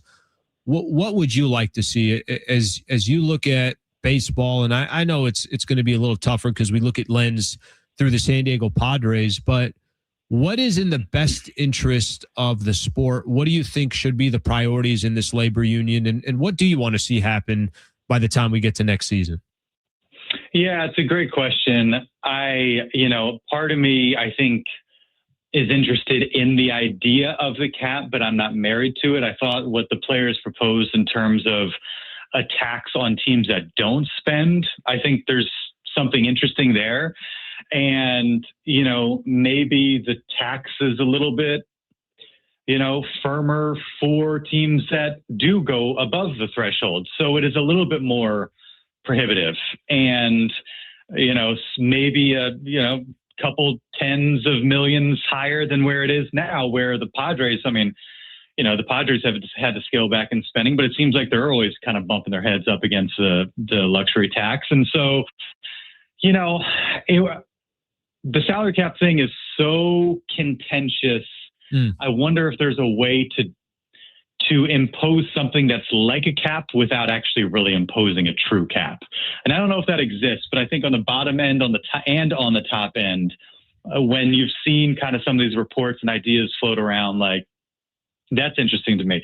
I'm really interested in, like, what we've heard about revenue sharing, what we heard about pooling media money. Obviously, folks in LA wouldn't love that idea, but that would balance the playing field, certainly, if, teams that have massive, local rights deals are having to kind of share that money with others who, like, the Padres, they don't not have that because of a lack of interest. We know that. We show up Petco Park and we see the passion that's around the club. It's just a different type of media market. And so there's all those elements of it too that are interesting to me. Obviously what happens with salary cap and all that is kind of the top of mind for most folks. But it's just so hard to say at this point. I mean, what I want to see is baseball in like late March of 2027. That's what I want to see. And hopefully when everything shakes out, you see a league where it's a little bit easier. Teams are incentivized to spend and be aggressive, and it's a little bit easier to do so for clubs that are outside of like a top 5 media market. Darnay, great stuff, brother. Really appreciate the insight. Thank you for coming on the show, and looking forward to chatting with you soon, okay? Anytime. Thanks for having me on. All right, that's Darnay Tripp right there, NBC San Diego Sports. All right, to kind of play off of that, I'm getting a little more optimistic because my own selfish tendencies of what I want to see in baseball, I think, is starting to kind of come into play here. We come back, I want to talk a little bit about Jeff Passan was on the Pat McAfee show. And I'm starting to kind of get this feeling like things will eventually push towards, I would just call it, a more even, equal playing field. We'll talk about when we come back. Stay right here. Appreciate you guys being a part of the show. This is Schaefer and Sliwa. I'm out. Sliwa, San Diego Sports 760.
All right, San Diego Sports 760. Appreciate you guys hanging out.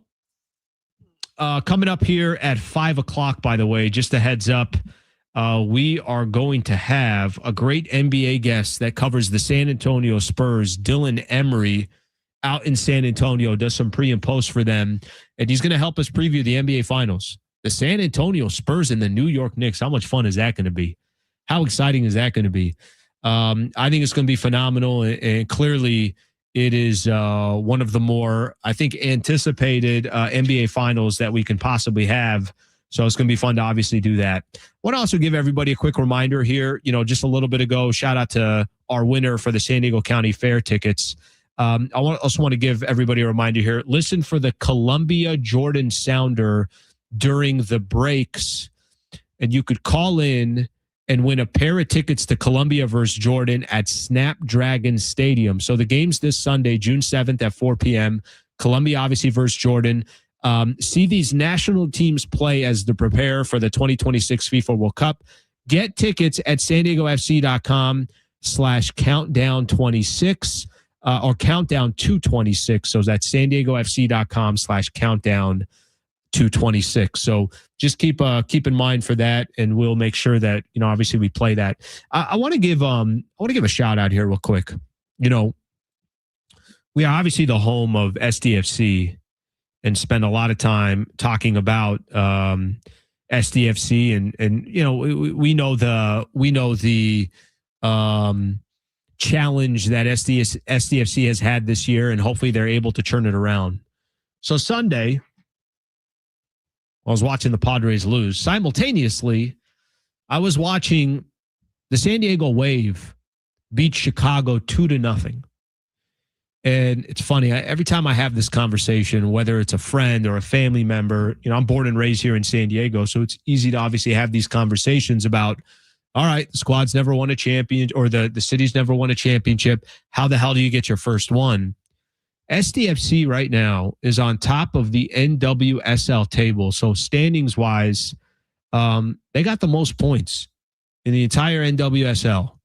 And it is, they're going to take about a month break right now. But gotta point out, wherever there's success here in SD, we got to give love to. And we saw that with San Diego State baseball. We're trying to, obviously, San Diego Seals were in a playoff series against Toronto, ended up losing in a 3-game set. But a lot of love to the San Diego Wave. Coach Jonas Edivel, I'm going to try to have on potentially at some point this week. I reached out to their public relations department. We'll try to get him on, but shout out to them. That's just, they've been so phenomenal. And to see them as we go into the break, this World Cup break, for them to accomplish what they've been able to accomplish is awesome. So shout out to them on that front. I was going to play this Jeff Passan thing, but I think I'm going to wait till 5:15. I don't want to rush through it because Jeff Passan is talking about, again, just where the MLB labor negotiations are. And the more that I think about it, the more I actually feel like there's some good momentum going in the right direction in regards to that. But our next guest is going to be an NBA guest, and we're going to spend some time talking about the Spurs and the Knicks. I'm still trying to kind of figure out what my prediction is in this series. So Brent, if I do this to you, if we just, both you and I, trying to make a wild prediction right now, not wild, but I really actually feel like the Knicks are going to make this a series. I think a lot of people were just applying, hey, if it's San Antonio and OKC, whoever gets out is going to win the NBA championship. I don't believe that. And I think part of that has to do with the experience. I watched the San Antonio Spurs. They celebrated as they should to get to the NBA Finals, but they almost celebrated like it was a championship. And they should celebrate like that because they've never been in this position before. You go look at the other side with the Knicks. You got guys that have been in this league for a long time that probably are saying to themselves, I don't know if we're ever going to be back here. Like, this might be Jalen Brunson or Karl Anthony Towns or OG Anunoby or Mike Brown. It might be the best opportunity for these individuals, players, and coaches to get to the NBA Finals. What's kind of your take on this initial thought process? I'm thinking Spurs in 6. Spurs in 6. I want to go Spurs. I want to. I was kind of leaning on Spurs in 5, but I'm not that confident in it. But I think Spurs in 6. Well, there's an article that came out this afternoon that the Spurs have an X factor that everyone's kind of forgetting about. Sure.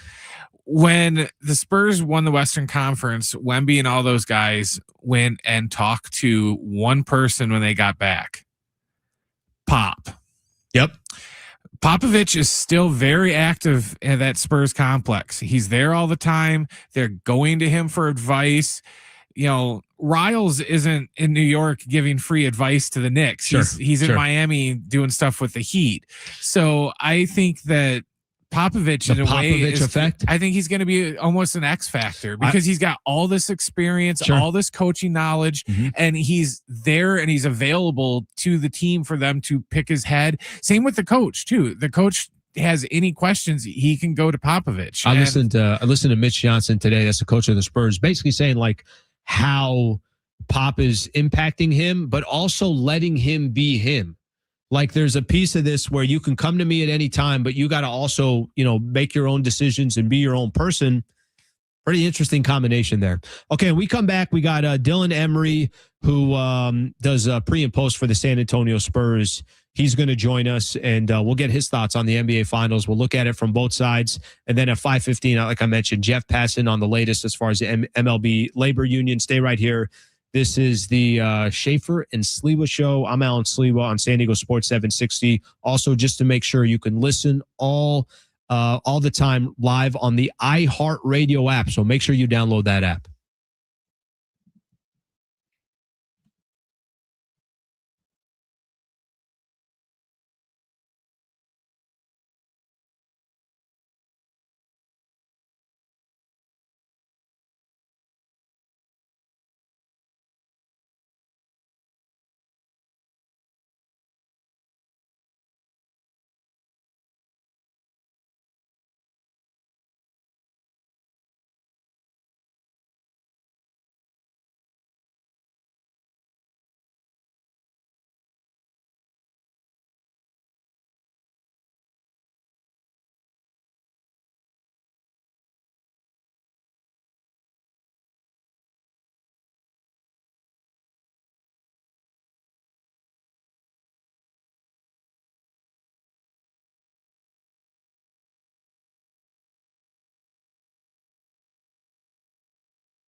The support is sponsored by the West Automotive Group.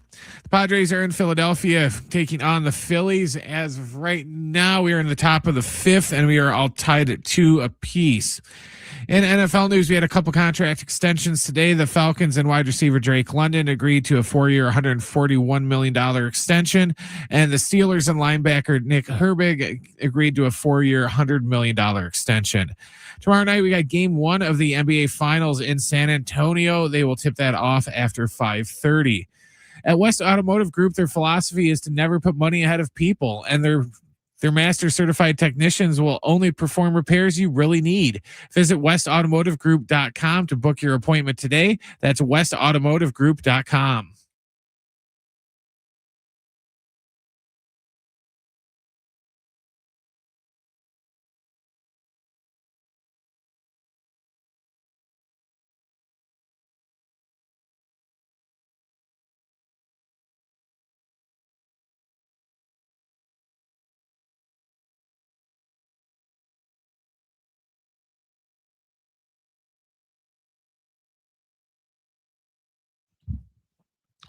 Our final hour for the day. Appreciate everybody tuning in. Schaefer and Sliwa Show. We are continuing to keep an eye on obviously the game going on right now. At the same time, we're getting ready. We're getting ready for just what's going to be a phenomenal series. Hopefully a good series between the San Antonio Spurs and the New York Knicks. I want to welcome in, second time he's joined us on the show here, host of Spurs Countdown and Post Up, Dillon Emery. Dillon, what's going on, brother? Thank you for coming on again. You know, it's the eve before the NBA Finals here in San Antonio, and I can tell you one thing. It is crazy in the city of San Antonio. I've never seen so many Jimmy Kimmel Live people being here today. It was a packed house, but San Antonio is ready for the NBA Finals. Well, I'm going to take you back, if you don't mind. I thought the Western Conference Finals was obviously amazing. I thought it was just great basketball. You're watching two just incredibly young teams that probably are going to be in the mix here for a handful of years. So it's going to be exciting to watch it and see what that rivalry grows into. What'd you take away? You know, as they go 7 games, I could sit here and make some cases how the Thunder are going to be even more of a headache next year. I can make some cases of how the San Antonio Spurs, there's going to be some space between them and everybody else. Just what did you make of the Western Conference Finals before we start talking the NBA Finals? You know, what I take away from that finals was how disappointing, and with all due respect, but how disappointing it was to see Chet Holmgren not show up in the Western Conference Finals Game 7. And I think a lot of guys in Oklahoma City, a lot of fans are going to take that away as well, because he just wasn't there for that Game 7. Now, looking at this game, it was going to be a great game from the start. We watched SGA just go off against the San Antonio Spurs. Sure. He had to carry that team. But I was honestly surprised, guys, that the team effort from the Thunder just wasn't there. And I don't know if you felt it, but this is what I felt. I just felt it. They just felt like they were going to get Game 7, and they didn't feel the pressure as much as San Antonio did. And San Antonio goes in there, punches them in the mouth again, and then they were able to survive in OKC and walk out with the Western Conference Finals championship. Yeah, I think for me, you know, my biggest takeaway, SGA just didn't have help. You know, I think watching San Antonio, Wemby had, what'd you guys have? 7 guys scoring double figures, I want to say, in that Game 7. And the pressure, just every possession, the pressure wasn't on Wemby, where I felt like watching SGA, everything was on him. And yes, Case and Wallace gave you some buckets in the fourth quarter, but they didn't have the performance. The Chet thing is what I walked away most with as well, at least in Game 7. I mean, Chet Holmgren took 2 shots. I think he made the first bucket for the Oklahoma City Thunder and only took 1 more shot after that and didn't take a shot in the second half. So I think there's a piece of me that thinks that, you know, listen, and I'm going to not make too many excuses for the Oklahoma City Thunder, but I think obviously not having a healthy Jalen Williams all playoffs, of course, that's going to have an effect. But San Antonio rose to the occasion in Game 7. At least a lot of their role players did, and that was not the case for the Oklahoma City Thunder at all. No, and I think for Oklahoma City, when we look at Game 6, when they tried to bring Jalen Williams back, it was too early. I think that, losing him in Game 7, again, not to make excuses for OKC, but I felt like that was a huge part. But then, you look at the way that they kind of finished off, the defending champions, the Spurs did. And let's be honest, that was a mediocre night for Wemby. That wasn't, right. I needed to go out there and get 40 minutes. This is what we've talked about all season in San Antonio. When you have your starting 5 getting double digits, you become a very dangerous team in the NBA because it's not one person. And that was a prime example to see the defending champion Oklahoma City Thunder have to have SGA go out there and score 30 plus and step up in the effort, because after the first quarter, SGA only had 6 points. But you have to say, and to be fair, it wasn't a reffing. There's no conspiracy theories out there, so everybody needs to quit doing that. But it was too little too late for OKC after the first quarter, and San Antonio hung on, and they figured them out. These two teams played 12 times this season. San Antonio goes 8-4 against the defending champions of the NBA, and that's why they're sitting here tomorrow waiting for tip-off in San Antonio for the NBA Finals. Yeah, it's kind of fascinating to the way you just put it right there. The 8-4, that says a lot, right? Like this wasn't, now granted, listen, these are the 7 games that matter the most. And we know how the series played out. How excited are you just for what you're about to see? I mean, how much from your perspective, it's different because your squad or your city, it's the San Antonio Spurs. But at the same token, I think for a lot of NBA fans out there, I know what I'm most excited about. I'm most excited about seeing Victor Wembanyama in an NBA Finals. And I think a lot of people are rooting for the 22-year-old, and he's such a unique player. And I could sit here and list all the reasons why I'm excited. But I'm also looking at the other side, and one of the more popular franchises in all of sports is the New York Knicks. And it's not because of winning. They're in the New York market. They got a huge fan base, and they haven't won a championship since the early 70s. You got the Madison Square Garden. You got that brand. Like, just how exciting is it if you try to take that Spurs hat off for a second and just kind of see what you're about to witness here over a potential 7-game set? I mean, when I'm looking at it, you're right. I mean, the New York Knicks are the New York Knicks. It's not because they win multiple championships. It's because it's the New York Knicks, and for them to go a 27-year drought to be in the NBA Finals. And then guess what? Now they have to go back into the NBA Finals and face, the San Antonio Spurs again. So when you look at that, and it's small market versus big market, and when I try to take the silver and black off, you kind of look at this New York Knicks team.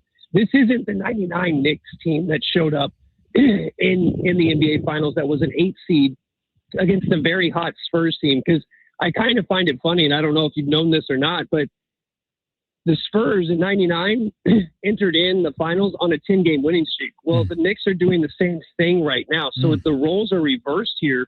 And it'll be interesting to see another star matchup, because we just got done with SGA. Now we have to face Brunson. Now we have to face Cat, and everything else like that. It's another big man matchup. And let's be honest, Wemby had a break because of Chet Holmgren didn't really show up in the Western Conference Finals. You know that New York's coming, and it's a hot team. It's not one of those, okay, we made it through OKC, now it's just going to be an easy path. This is going to be a 6 to 7 game series, and it's going to be a great series to watch. And that's what I'm looking forward to. What are your, and obviously just a reminder here, host of Spurs Countdown and Post Up, Dillon Emery, joining us here on San Diego Sports 760. What is, like, I'm looking at this series, and for me, I think there's a lot of people that say, oh, well, if it's whoever comes out of the West is going to win a championship. I think the way you talked about the Knicks, clearly there's a lot of respect towards the Eastern Conference, or at least their specific team. I got a tough time kind of gauging the Knicks, and frankly, I think the Spurs as well. And it's going to take a couple of games for us to really kind of know what the series is going to be about. But I look at New York and I say, all right, they've won 10 games in a row. They've been blowing out teams. They swept Philly. Right. They swept the Cleveland Cavaliers. They were down 2-1 against Atlanta and won the next 3. Or is that 11 in a row? I think they got 11 in a row. So with that in mind, 11 in a row. Yeah, with that in mind, I pause and I'm like, yeah, but who did they really play in the Eastern Conference? it doesn't matter how you get there, but they're in the finals. How much of a threat do you think the Knicks are? I mean, how much is the conversation in San Antonio? Is there a little bit of, well, you beat the Thunder, you beat the defending champs, the path now should be easier, or is it not? It's not easier, because when we look at New York and we actually have to count that Cup final game, they own the season series 2-1. And if you remember, the last time that the Spurs faced the Knicks, it was in Madison Square Garden at noon. And we, I'm going to say that we want to forget that game down here, because it was a 20-plus point blowout. And the Knicks just up and down the floor just outran us. They're a fast team. You know, you're going to see potential matchups where I don't know if De'Aaron Fox can go one-on-one with Brunson. I think that you're going to have to look at the rookie Dillon Harper to come in and try to provide that speed. We're going to see Carter Bryant, who, again, he's everybody's favorite child down here in San Antonio. I can tell you that much. But you're going to see this guy come in, and we're going to try to put speed on speed. And the Knicks are a team that we talk about down here. We all get together and we're like, this isn't just layover and we've got the finals. You know, you have to take the Knicks seriously, because if you don't and you come out tomorrow night, you're facing an 0-1 deficit and you just lost home court advantage again. And it will be tough up in Madison Square Garden, because if you remember those fans, they were chanting, "We want Wemby," after their 20-plus point comeback against the Cleveland Cavaliers. So the New York Knicks are hungry, and we have to be on all 4 toes or 5 toes or however you want to put it, and be ready for these New York Knicks, because that is the one team in the East that I have kept my eye on. Because Boston, I give them credit for what they did, but we saw what happened in the playoffs. It was too much for Tatum. He wasn't just quite there yet. And then you can say that the Knicks didn't play anybody, because honestly they didn't, because for them to have a 10-game winning streak like that. But let's be honest too, Cleveland had a 20-point lead on them in Madison Square Garden. Sure. And the Knicks were able to come back from that in the fourth quarter alone. And that tells you a lot about this team, and they're not going to quit. An advantage to the Knicks because of Jeremy Sohan. I know he hasn't seen 1 minute of play in this NBA playoffs, but he knows this Spurs system well. And Mike Brown has been talking to him, and he knows how to get these Knicks ready to face his former team that he was drafted by in the top 10 just a couple years ago. Host of the Spurs Countdown and Post Up, Dillon Emery, joining us here on San Diego Sports 760. Dillon, what should we be expecting from Victor Wembanyama? I mean, I know he's going to be the talk and he's the conversation for everybody, but I think let's just kind of we'll key in on just him specifically. What should we be expecting from Victor Wembanyama in his first finals appearance? I would think that you would see a complete dominance from him. A lot of people are giving him some grief a little bit about his emotion after beating OKC in 7 games. That's from the FIBA days, from Chet Holmgren and everything else like that. But when listening to him at the podium, one of the key things that he said was, "I can't wait to talk to Pop." Not that he doesn't have respect for Mitch Johnson, but I can tell you this, guys. Pop was at the airport the next morning, and he was one of the first cars out of there. But you saw from a distance that Pop was sitting there talking to Wemby one-on-one. Wemby knows that this city wants a championship. And when you heard Wemby say, "I'm getting addicted to this," that's pretty scary. What do I expect from him? This is his finals MVP to win. And it'll be nice to see the number 1 draft pick for the first time since 2005, which was Tim Duncan, to win a finals MVP and an NBA championship here for the city of San Antonio. Dillon, final one I got for you, brother, and appreciate the time and your insight. Most important player for the San Antonio Spurs outside of Wemby? Ooh, that's a good question. I was actually because you guys have a lot of options. I mean, that's the amazing thing. I think that's what I think makes San Antonio most interesting. Yeah, and if I get a free pass here to give 2 players there, I'm going to say number 1 is going to be Steph Castle. He's got to control his emotions out there. He's one of our starters. But also look out for Luke Cornett to have an awesome series against the New York Knicks, because when you look at his days with Boston, he knows the New York system. He knows what they have. And I also see him to bounce back here and be that bench player that we need to come off the bench to give Wemby that rest, because Wemby did go into the 35-plus minutes here in the Western Conference Finals. But give me Luke Cornett to be that standout player here in the NBA Finals. All right, I'm going to focus on your backcourt. I think De'Aaron Fox, with his experience, has got to be key for the San Antonio Spurs. But I keep saying that, and I don't think it's been working so far. But he was solid in Game 7. Yes. Go ahead, Dillon. One more thing, though. Can we be honest here? The real loser out of the NBA Finals, can we say it? Because I know you guys are out in California. I'm going to say it, is the Sacramento Kings. How about this? They fire Mike Brown. He's now in the NBA Finals. Jesus. We get De'Aaron Fox out of the deal. He's in the NBA Finals. Unbelievable. Sacramento, what are you doing? Well, what are you doing? Yeah, Dillon, you could have that. You could say that any year with any player that's gone through that Sacramento Kings system. I appreciate the time. Good luck this upcoming finals, and really appreciate the preview. Yes, sir. Anytime, guys. Appreciate you. All right, that's Dillon Emery right there. Okay, great stuff from him. All right, we got to go to commercial break here. I kind of went a little long here. Great stuff there. We come back. Got that Jeff Passan sound that I want to play. Stay right here. You're listening to San Diego Sports 760 live on the iHeartRadio app.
All right, San Diego Sports 760, your home for live coverage of the 2026 FIFA World Cup.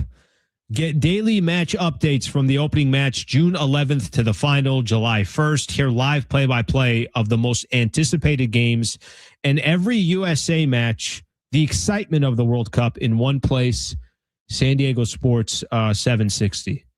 Brendan, you big soccer fan at all? No, nothing. Man, I didn't even finish my question. Your head was already churning. It was very aggressively churning. Like I didn't even get an opportunity to let me finish my sentence. It's funny with the World Cup, and I'm looking forward to it. It is one of those tournaments where when it's going on, I'm in. I just always kind of find it funny, and this is going to happen again, and this happens every single year. All of a sudden, I'm going to get some texts from some friends and cousins, and they're going to be like, "Can you believe this?" And USA that, and USA that, and I'm like, "Listen, you don't even know." 80% of what you're talking about doesn't make any sense. And can we stop pretending like we're keeping up with USA World Cup soccer for all 4 years? Like it's not happening. And I wish it was more of the case. I mean, I think the World Cup is so much fun and obviously getting in that tournament, it's kind of crazy. Going back to last World Cup, why I was so invested into Argentina and France. I mean, you would have thought I grew up in Buenos Aires and that's it. Well, my entire family is there, but obviously, World Cup going to be starting here pretty soon. You get a break from San Diego FC is going to be on a break along with the rest of the MLS. I talked a little bit about the NWSL and the San Diego Wave. They're going to be on a break as well. San Diego Wave right now in the NWSL, the most points of any other city out there, any other team. So shout out to them for what they've been able to do. Obviously, very, very important to see what they've been doing. And any success in San Diego will take it. NWSL, in the NWSL, San Diego Wave, representing SD very, very well right now. Okay, so a little bit earlier, by the way, just a quick update here. A 2-2 right now in Philadelphia. A 2-run homer for Gavin Sheets, a 2-run homer for Bryce Harper. Randy Vasquez has gone 5, I want to say, and as has Nola. So just something to keep in mind. And we'll keep you posted as things happen here. A little bit earlier today, Jeff Passan was on with Pat McAfee. He was on the Pat McAfee show. By the way, that man is pulling guest after guest. I mean, every time I look on there, we're talking commissioners and this. I mean, I think it was last week. It's Adam Silver and it's this. And obviously major topics are coming out of it. One of the main storylines, which I'm not sure if this is odd, that this is one of the main storylines in the first week of June. But it seems kind of odd that already all the attention has gone towards these negotiations. And everybody's trying to play the public relations game, and the Players Association is going to say, how dare you mention salary cap? And the owners are going to say, we're going to try to, obviously do what all these other sports are doing.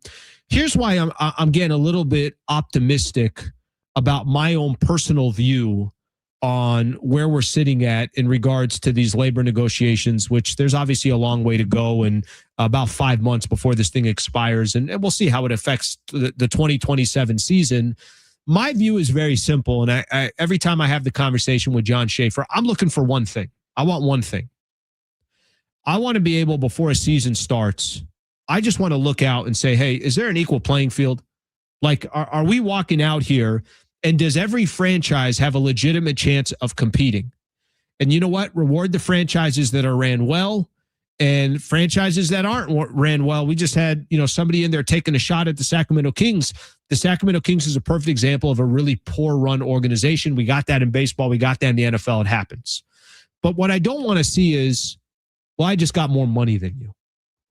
Or what I don't want to see, and we've obviously seen this in the Dodger case, not only are they ran very, very well, they are, give them credit there, give credit where credit's due, but they also got a lot more money than everybody else, or at least, 95% of the other teams out there. Now, you could also have all the money in the world in the New York Mets and still have your organization ran poorly. I just want to see, and I've had this take before, I just want to see an equal playing field. Let me play this here real quick. This is Jeff Passan on with Pat McAfee. And listen to it, because I think there's something he says that's so important at the end is why I'm getting more encouraged about the situation. this is going to be a story that continues and hopefully, as you said, continues on a positive trajectory. But the reality is Major League Baseball and the MLBPA right now could not be farther apart. And it's not just in terms of money that they couldn't be farther apart. It's the philosophy. It's the fact that Major League Baseball wants to completely upend and change the system that has governed the sport since the first collective bargaining agreement between the sides. And the players want to look at it right now and say status quo is working for the game. The game is in a great place. Why would we change things up right now? So it's almost like they're speaking different languages at this point. And here's the thing, the language of MLB at this point, which is put a salary cap in place, is very appealing to a majority of fans out there. And that's what the Players Association is fighting against. It's against the narrative that salary caps are necessary to have competitive balance in baseball. And all right, that to me is the most important part of what Jeff Passan said. We're going to go to commercial break. I want to talk about this when we come back. When he said, this is what the Players Union is fighting against. They're fighting against the narrative that the fans no longer believe the game of baseball is on an equal playing field. Let's talk about that when we come back. This is San Diego Sports 760. You're also listening live on the iHeartRadio app. Stay right here. Schaefer and Sliwa, Mal and Sliwa on San Diego Sports 760.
This report is sponsored by Taco Bell. Padres are in Philadelphia right now taking on the Phillies. We are in the bottom of the 6th inning, and we are all tied up at 2. Phillies got runners on the corners. In NFL news, we had a couple contract extensions today. The Falcons and wide receiver Drake London agreed to a 4-year, $140 million extension. And the Steelers and linebacker Nick Herbig agreed to a 4-year, $100 million extension. Tomorrow, we got game 1 of the NBA Finals in San Antonio. They're going to tip off a little bit after 5:30 tomorrow night. Taco Bell's new jalapeno citrus salsa. Bright, spicy, zesty, impossible to ignore. It brings main character energy to every bite. It's not just a sauce, it's a star. Only at participating U.S. Taco Bell locations for a limited time only while supplies last.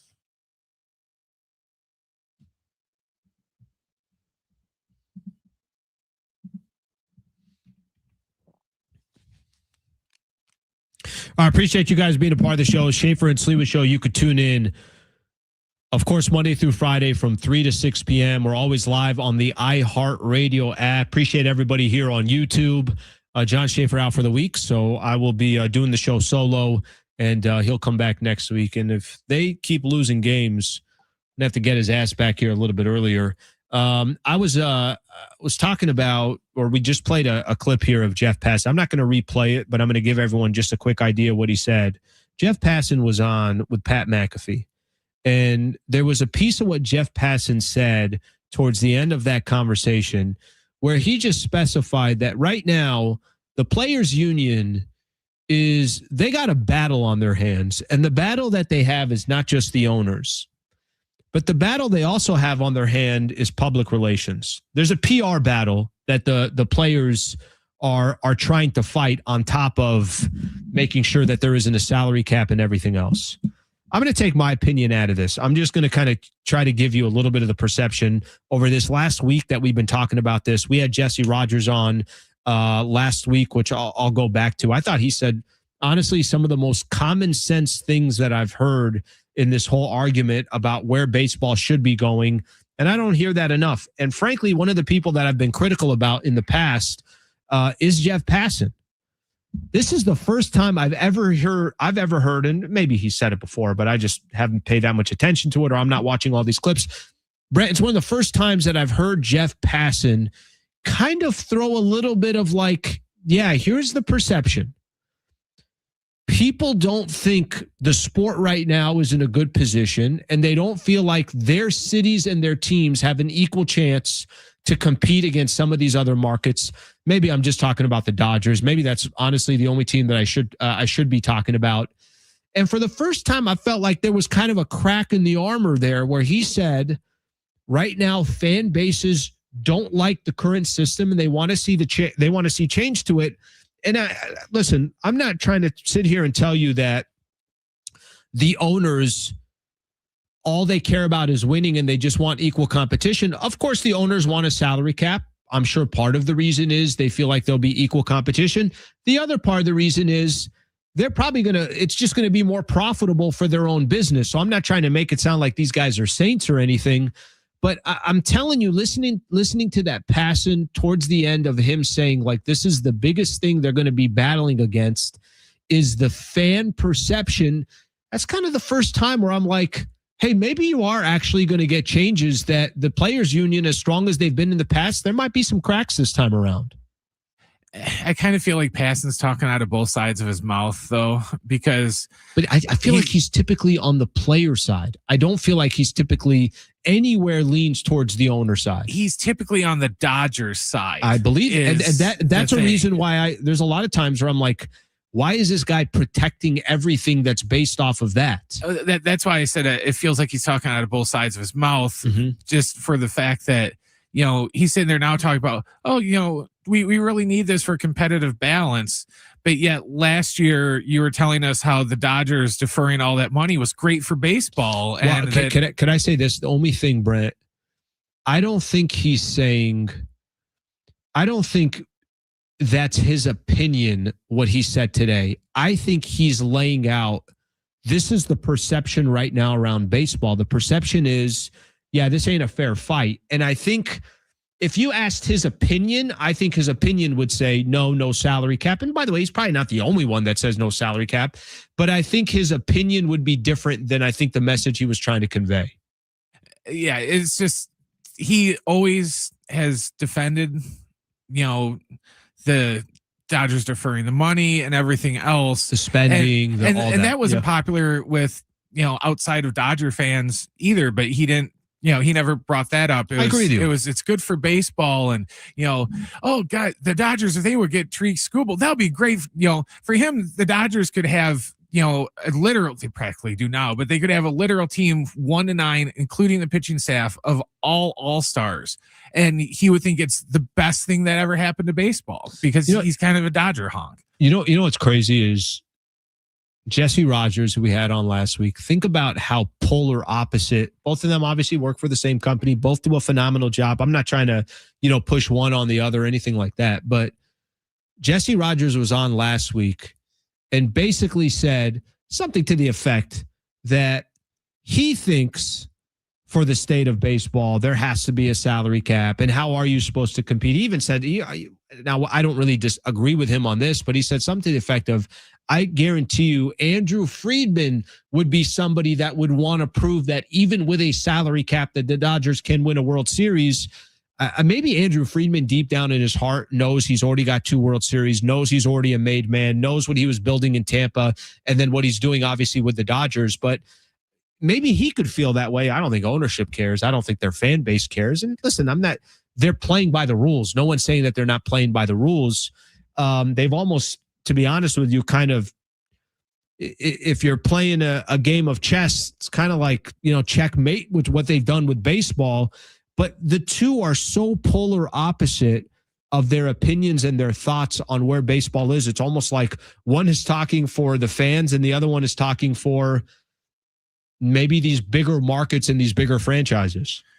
To a certain extent, I sound like a baby, by the way. Every time I freaking talk about a salary cap, I know that, in one sense, of course, I'm looking at it from a Padre perspective, but I do think for the health of the league, it is something that's critical. So, to a certain degree, I agree with what Jesse Rogers said about, the Dodgers GM might welcome it, just because everyone outside of the Dodgers goes, oh, you won because you spent all that money. You deferred all that money. That's the only reason you won. You did this and this and this. I could see him from they got 10 different ways to win.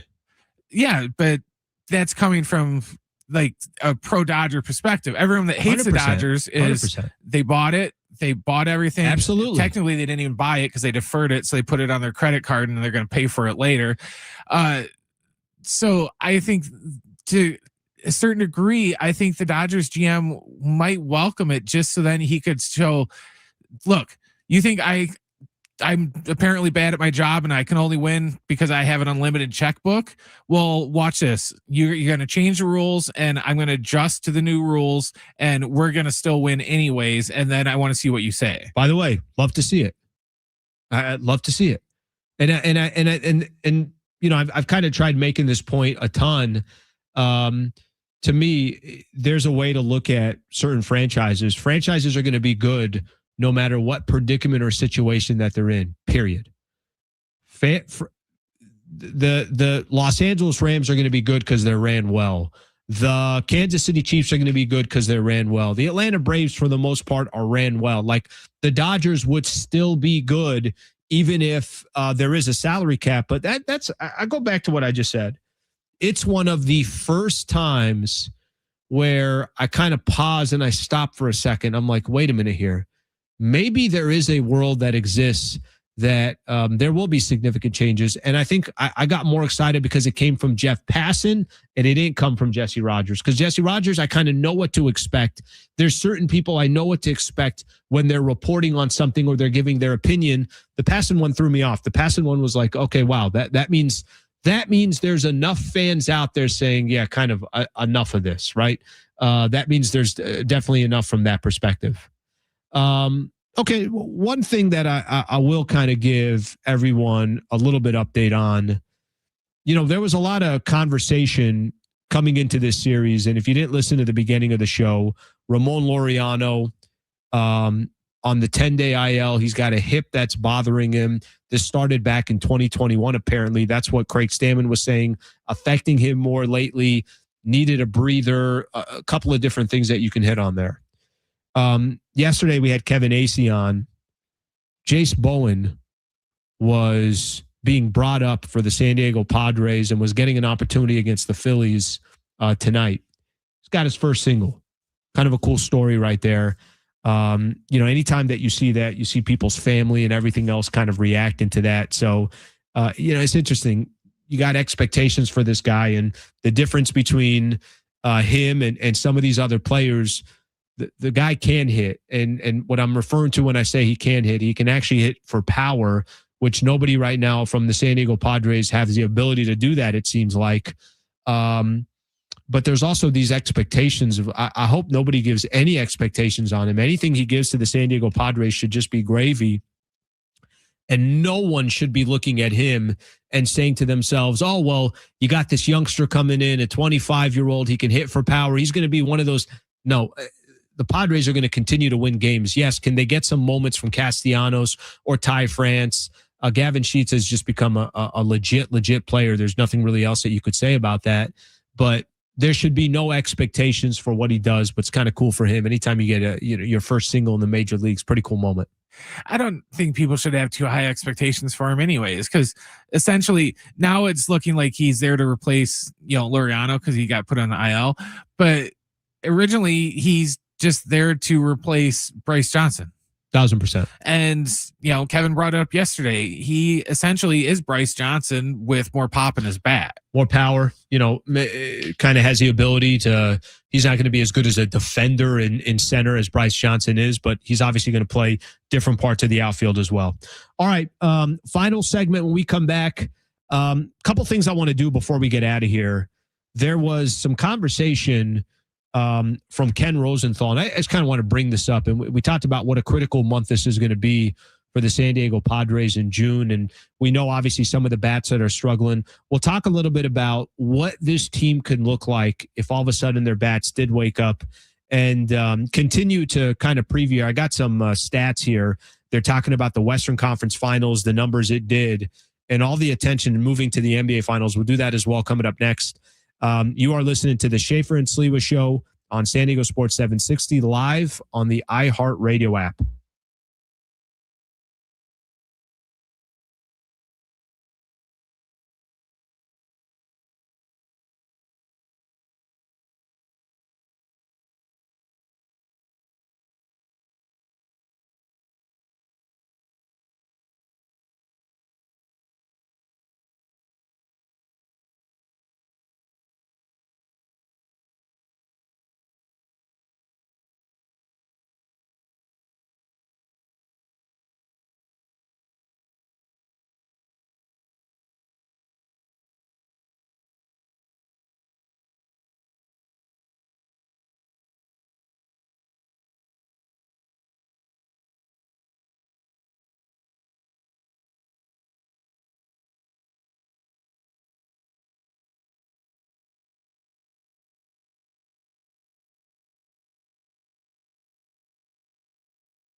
All right, San Diego Sports 760. Brent, you got me frustrated here. We're talking about, during the break, we're talking about some of their contracts, as we look at what happens in Major League Baseball. And you start looking, obviously these contracts that go out for so long. And you had said something that was interesting. You're like, listen, some of these contracts that they signed, look, the position that they're in, I mean, there are definitely contracts that they have. It's on them. I mean, nobody's sitting here trying to tell you that that's another team's fault, or maybe you're doing everything you can to try to compete. And the only way that you can get Xander is by overpaying by X amount of dollars, which, by the way, then just don't overpay. Like it's just too much of an overpay. If it's, 30, 40 million, if it's 5 million a year extra, okay, you can manage that. That's not going to kill you there. But you were just saying, some of the terms of the contract, some of the players, like I'm not here to argue that. I mean, obviously a lot of that sits on the backs of your front office. And at that time, Peter Seidler, which I get what he was trying to do. Seidler was trying to cash one in. That's what he was trying to do. I just don't like, in a sport where 100% of the money is guaranteed. Yeah. I don't like it's just risky. Doling out 10 to 14-year deals, and like I joked during the commercial break, it's not against the law to sign a player to a 4 or 5 year deal and then just put like a player or team option on there. So I can see that more too. So then if we have a situation like Tatis that happens to where, 3-4 years into his deal, all of a sudden he's not hitting home runs and he's not, he's still a good player and everything, but he's not, like we always joke, we're not paying him all that money to hit singles. They're paying him to hit the ball over the fence. It's funny. It's not the NBA, but I give some NBA comps. I'll give you some. I think there's, certain contracts right now in the NBA you look at and you're like, oh my gosh, that player's making how much money? I mean, hell, I might give you one with Chet Holmgren just based off of what he just did. He's like a 240 or something like that. I mean, it's going to be some crazy money. Now, I still think Chet's a good player. We'll see what happens. But you're right. There's a lot of contracts that they'll have a team option on there 3 years in, 4 years in, whatever the case is. But you also can't go over 5 years. It's the longest contract you can give in basketball. A 5-year contract is the longest. And that's, I'll give you one good example right now. Austin Reeves, who's obviously a guard for the Lakers, and really cool story. Undrafted, kind of came up and made his name with the Lakers. Austin Reeves could potentially make this summer. I don't think it's going to happen, but he's got the potential to make 5 years, $241 million. That's the potential that Austin Reeves has. Okay, let's just say that you paid him for 5 years, 241, and it was a colossal failure. This is just 5 years. I mean, 5 years is a long time. Don't get me wrong, but it's not 8 or 9 or 10 or a 12-year deal, something along those lines. So that obviously makes things interesting from that front. Speaking of the NBA, you can tell me if you're surprised about this one. And I read some of this, but we just got the latest one here. Spurs versus the Thunder Western Conference Finals was the most watched Western Conference Finals, was the most watched conference finals in 24 years. And Game 7 peaked with 17.7 million viewers. Wow. You think the finals does more than that? Yes, because the New York market.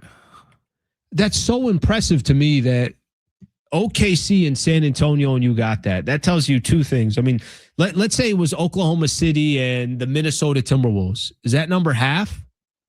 Yeah. Just because Wemby's not there? Yeah, because Wemby's not there. And I think we have to factor in, too, that, either you're with OKC or you despise OKC. So there's probably a good that hate watching element to it because there's a villain, so to say in the game. So, but I think the finals will top it just because you got that New York market. I know we'll top it. I guess the question is just how much more it will. I mean, maybe some of this also too. Game 1 kind of set this table. It set the stage. Game 1 of the Western Conference Finals. It goes to double overtime. Wemby hits a freaking 30-footer that will always be remembered. That kind of set the table of like, hey, welcome to the Western Conference Finals. This is what this matchup is going to be. The only thing I will say, you said that maybe some of these ratings went up as well because of the hate watching. I mean, were the Thunder that hateable? Not as a team, but SGA, I think I cannot driving. I can't believe how much air and energy that thing took, because it took off. And you obviously watch, and the closer that you watched, as the series went on, and the more you paid attention to it, Shai Gilgeous-Alexander, I'm trying to think, for a player that quiet, for a player that I don't think many people, it's not like he's out there and he's got all these sound bites where he's calling out other people. Like, he doesn't give you that much to hate on, but I think people really didn't respect his style of play. But I've seen players that are not the most respected stylistically still don't get as much hate as he got. I mean, there's a lot of energy that went towards that. Well, it's not that people are souring on him because of, he runs his mouth, like I'm trying to think of Dylan Brooks or somebody like Definitely that. Not because of that, or Draymond Green or something like that. It's nothing like that, because, I think that's part of the reason why he isn't going to be the face of the NBA is because he's too quiet. He's very quiet. He's very Mike Troutish, to where he's just going to go out there and play, and then that's it. He doesn't want all these endorsements and other stuff like that. And make the playoffs and win something if you're Mike Trout. The thing with me and, your predecessor hated SGA, and me and John would defend him. But this year, he just got on my nerves. It was just, I have no problem if you're going to drive to the basket to draw fouls. That's part of the game. I'm not going to criticize. I don't care if you shoot 30 free throws because you drove to the basket and you drew contact. You're trying to fool everybody. The thing this year that drove me nuts was the falling down on jump shots. That drove me nuts. Just every single jumper, it's just I have to fall down. Even if nobody touches me, I have to fall down. And the Thunder's a good enough team that I know. You don't need to do that. That's the problem. The problem is they almost like took away their own respect. A lot of people respected them for. And listen, I think there was a good amount of fans last season that wanted to see them lose against Indiana. They go Game 7. Tyrese Halliburton gets injured. I hate Halliburton too. But I think that he kind of became a fan favorite. But I think you're right. I think there's something about with the Oklahoma City Thunder. You want to be if you're going to win in a respectable way. And that what they started facing is all of a sudden they just became, it was unnatural. What they were doing that got them to an NBA championship, you're right. They're just kind of falling down and nobody touches you. That is a BS style of basketball to be playing. All right, we're coming to the close of this show. Tomorrow, I did mention Darren Smith's going to join us. So looking forward to having Darren on the show. Just a quick heads up here before we get out of here. It's a 3-2 game right now. Philadelphia up on the San Diego Padres. Jeremiah Estrada charged with that third run. Padres did have a 2-0 lead and are now down 3-2. Tomorrow, we will break everything down. Thank you, everybody, for being here. Shout out to Brent for handling everything in the background. You are listening to San Diego Sports 760 live on the iHeartRadio app.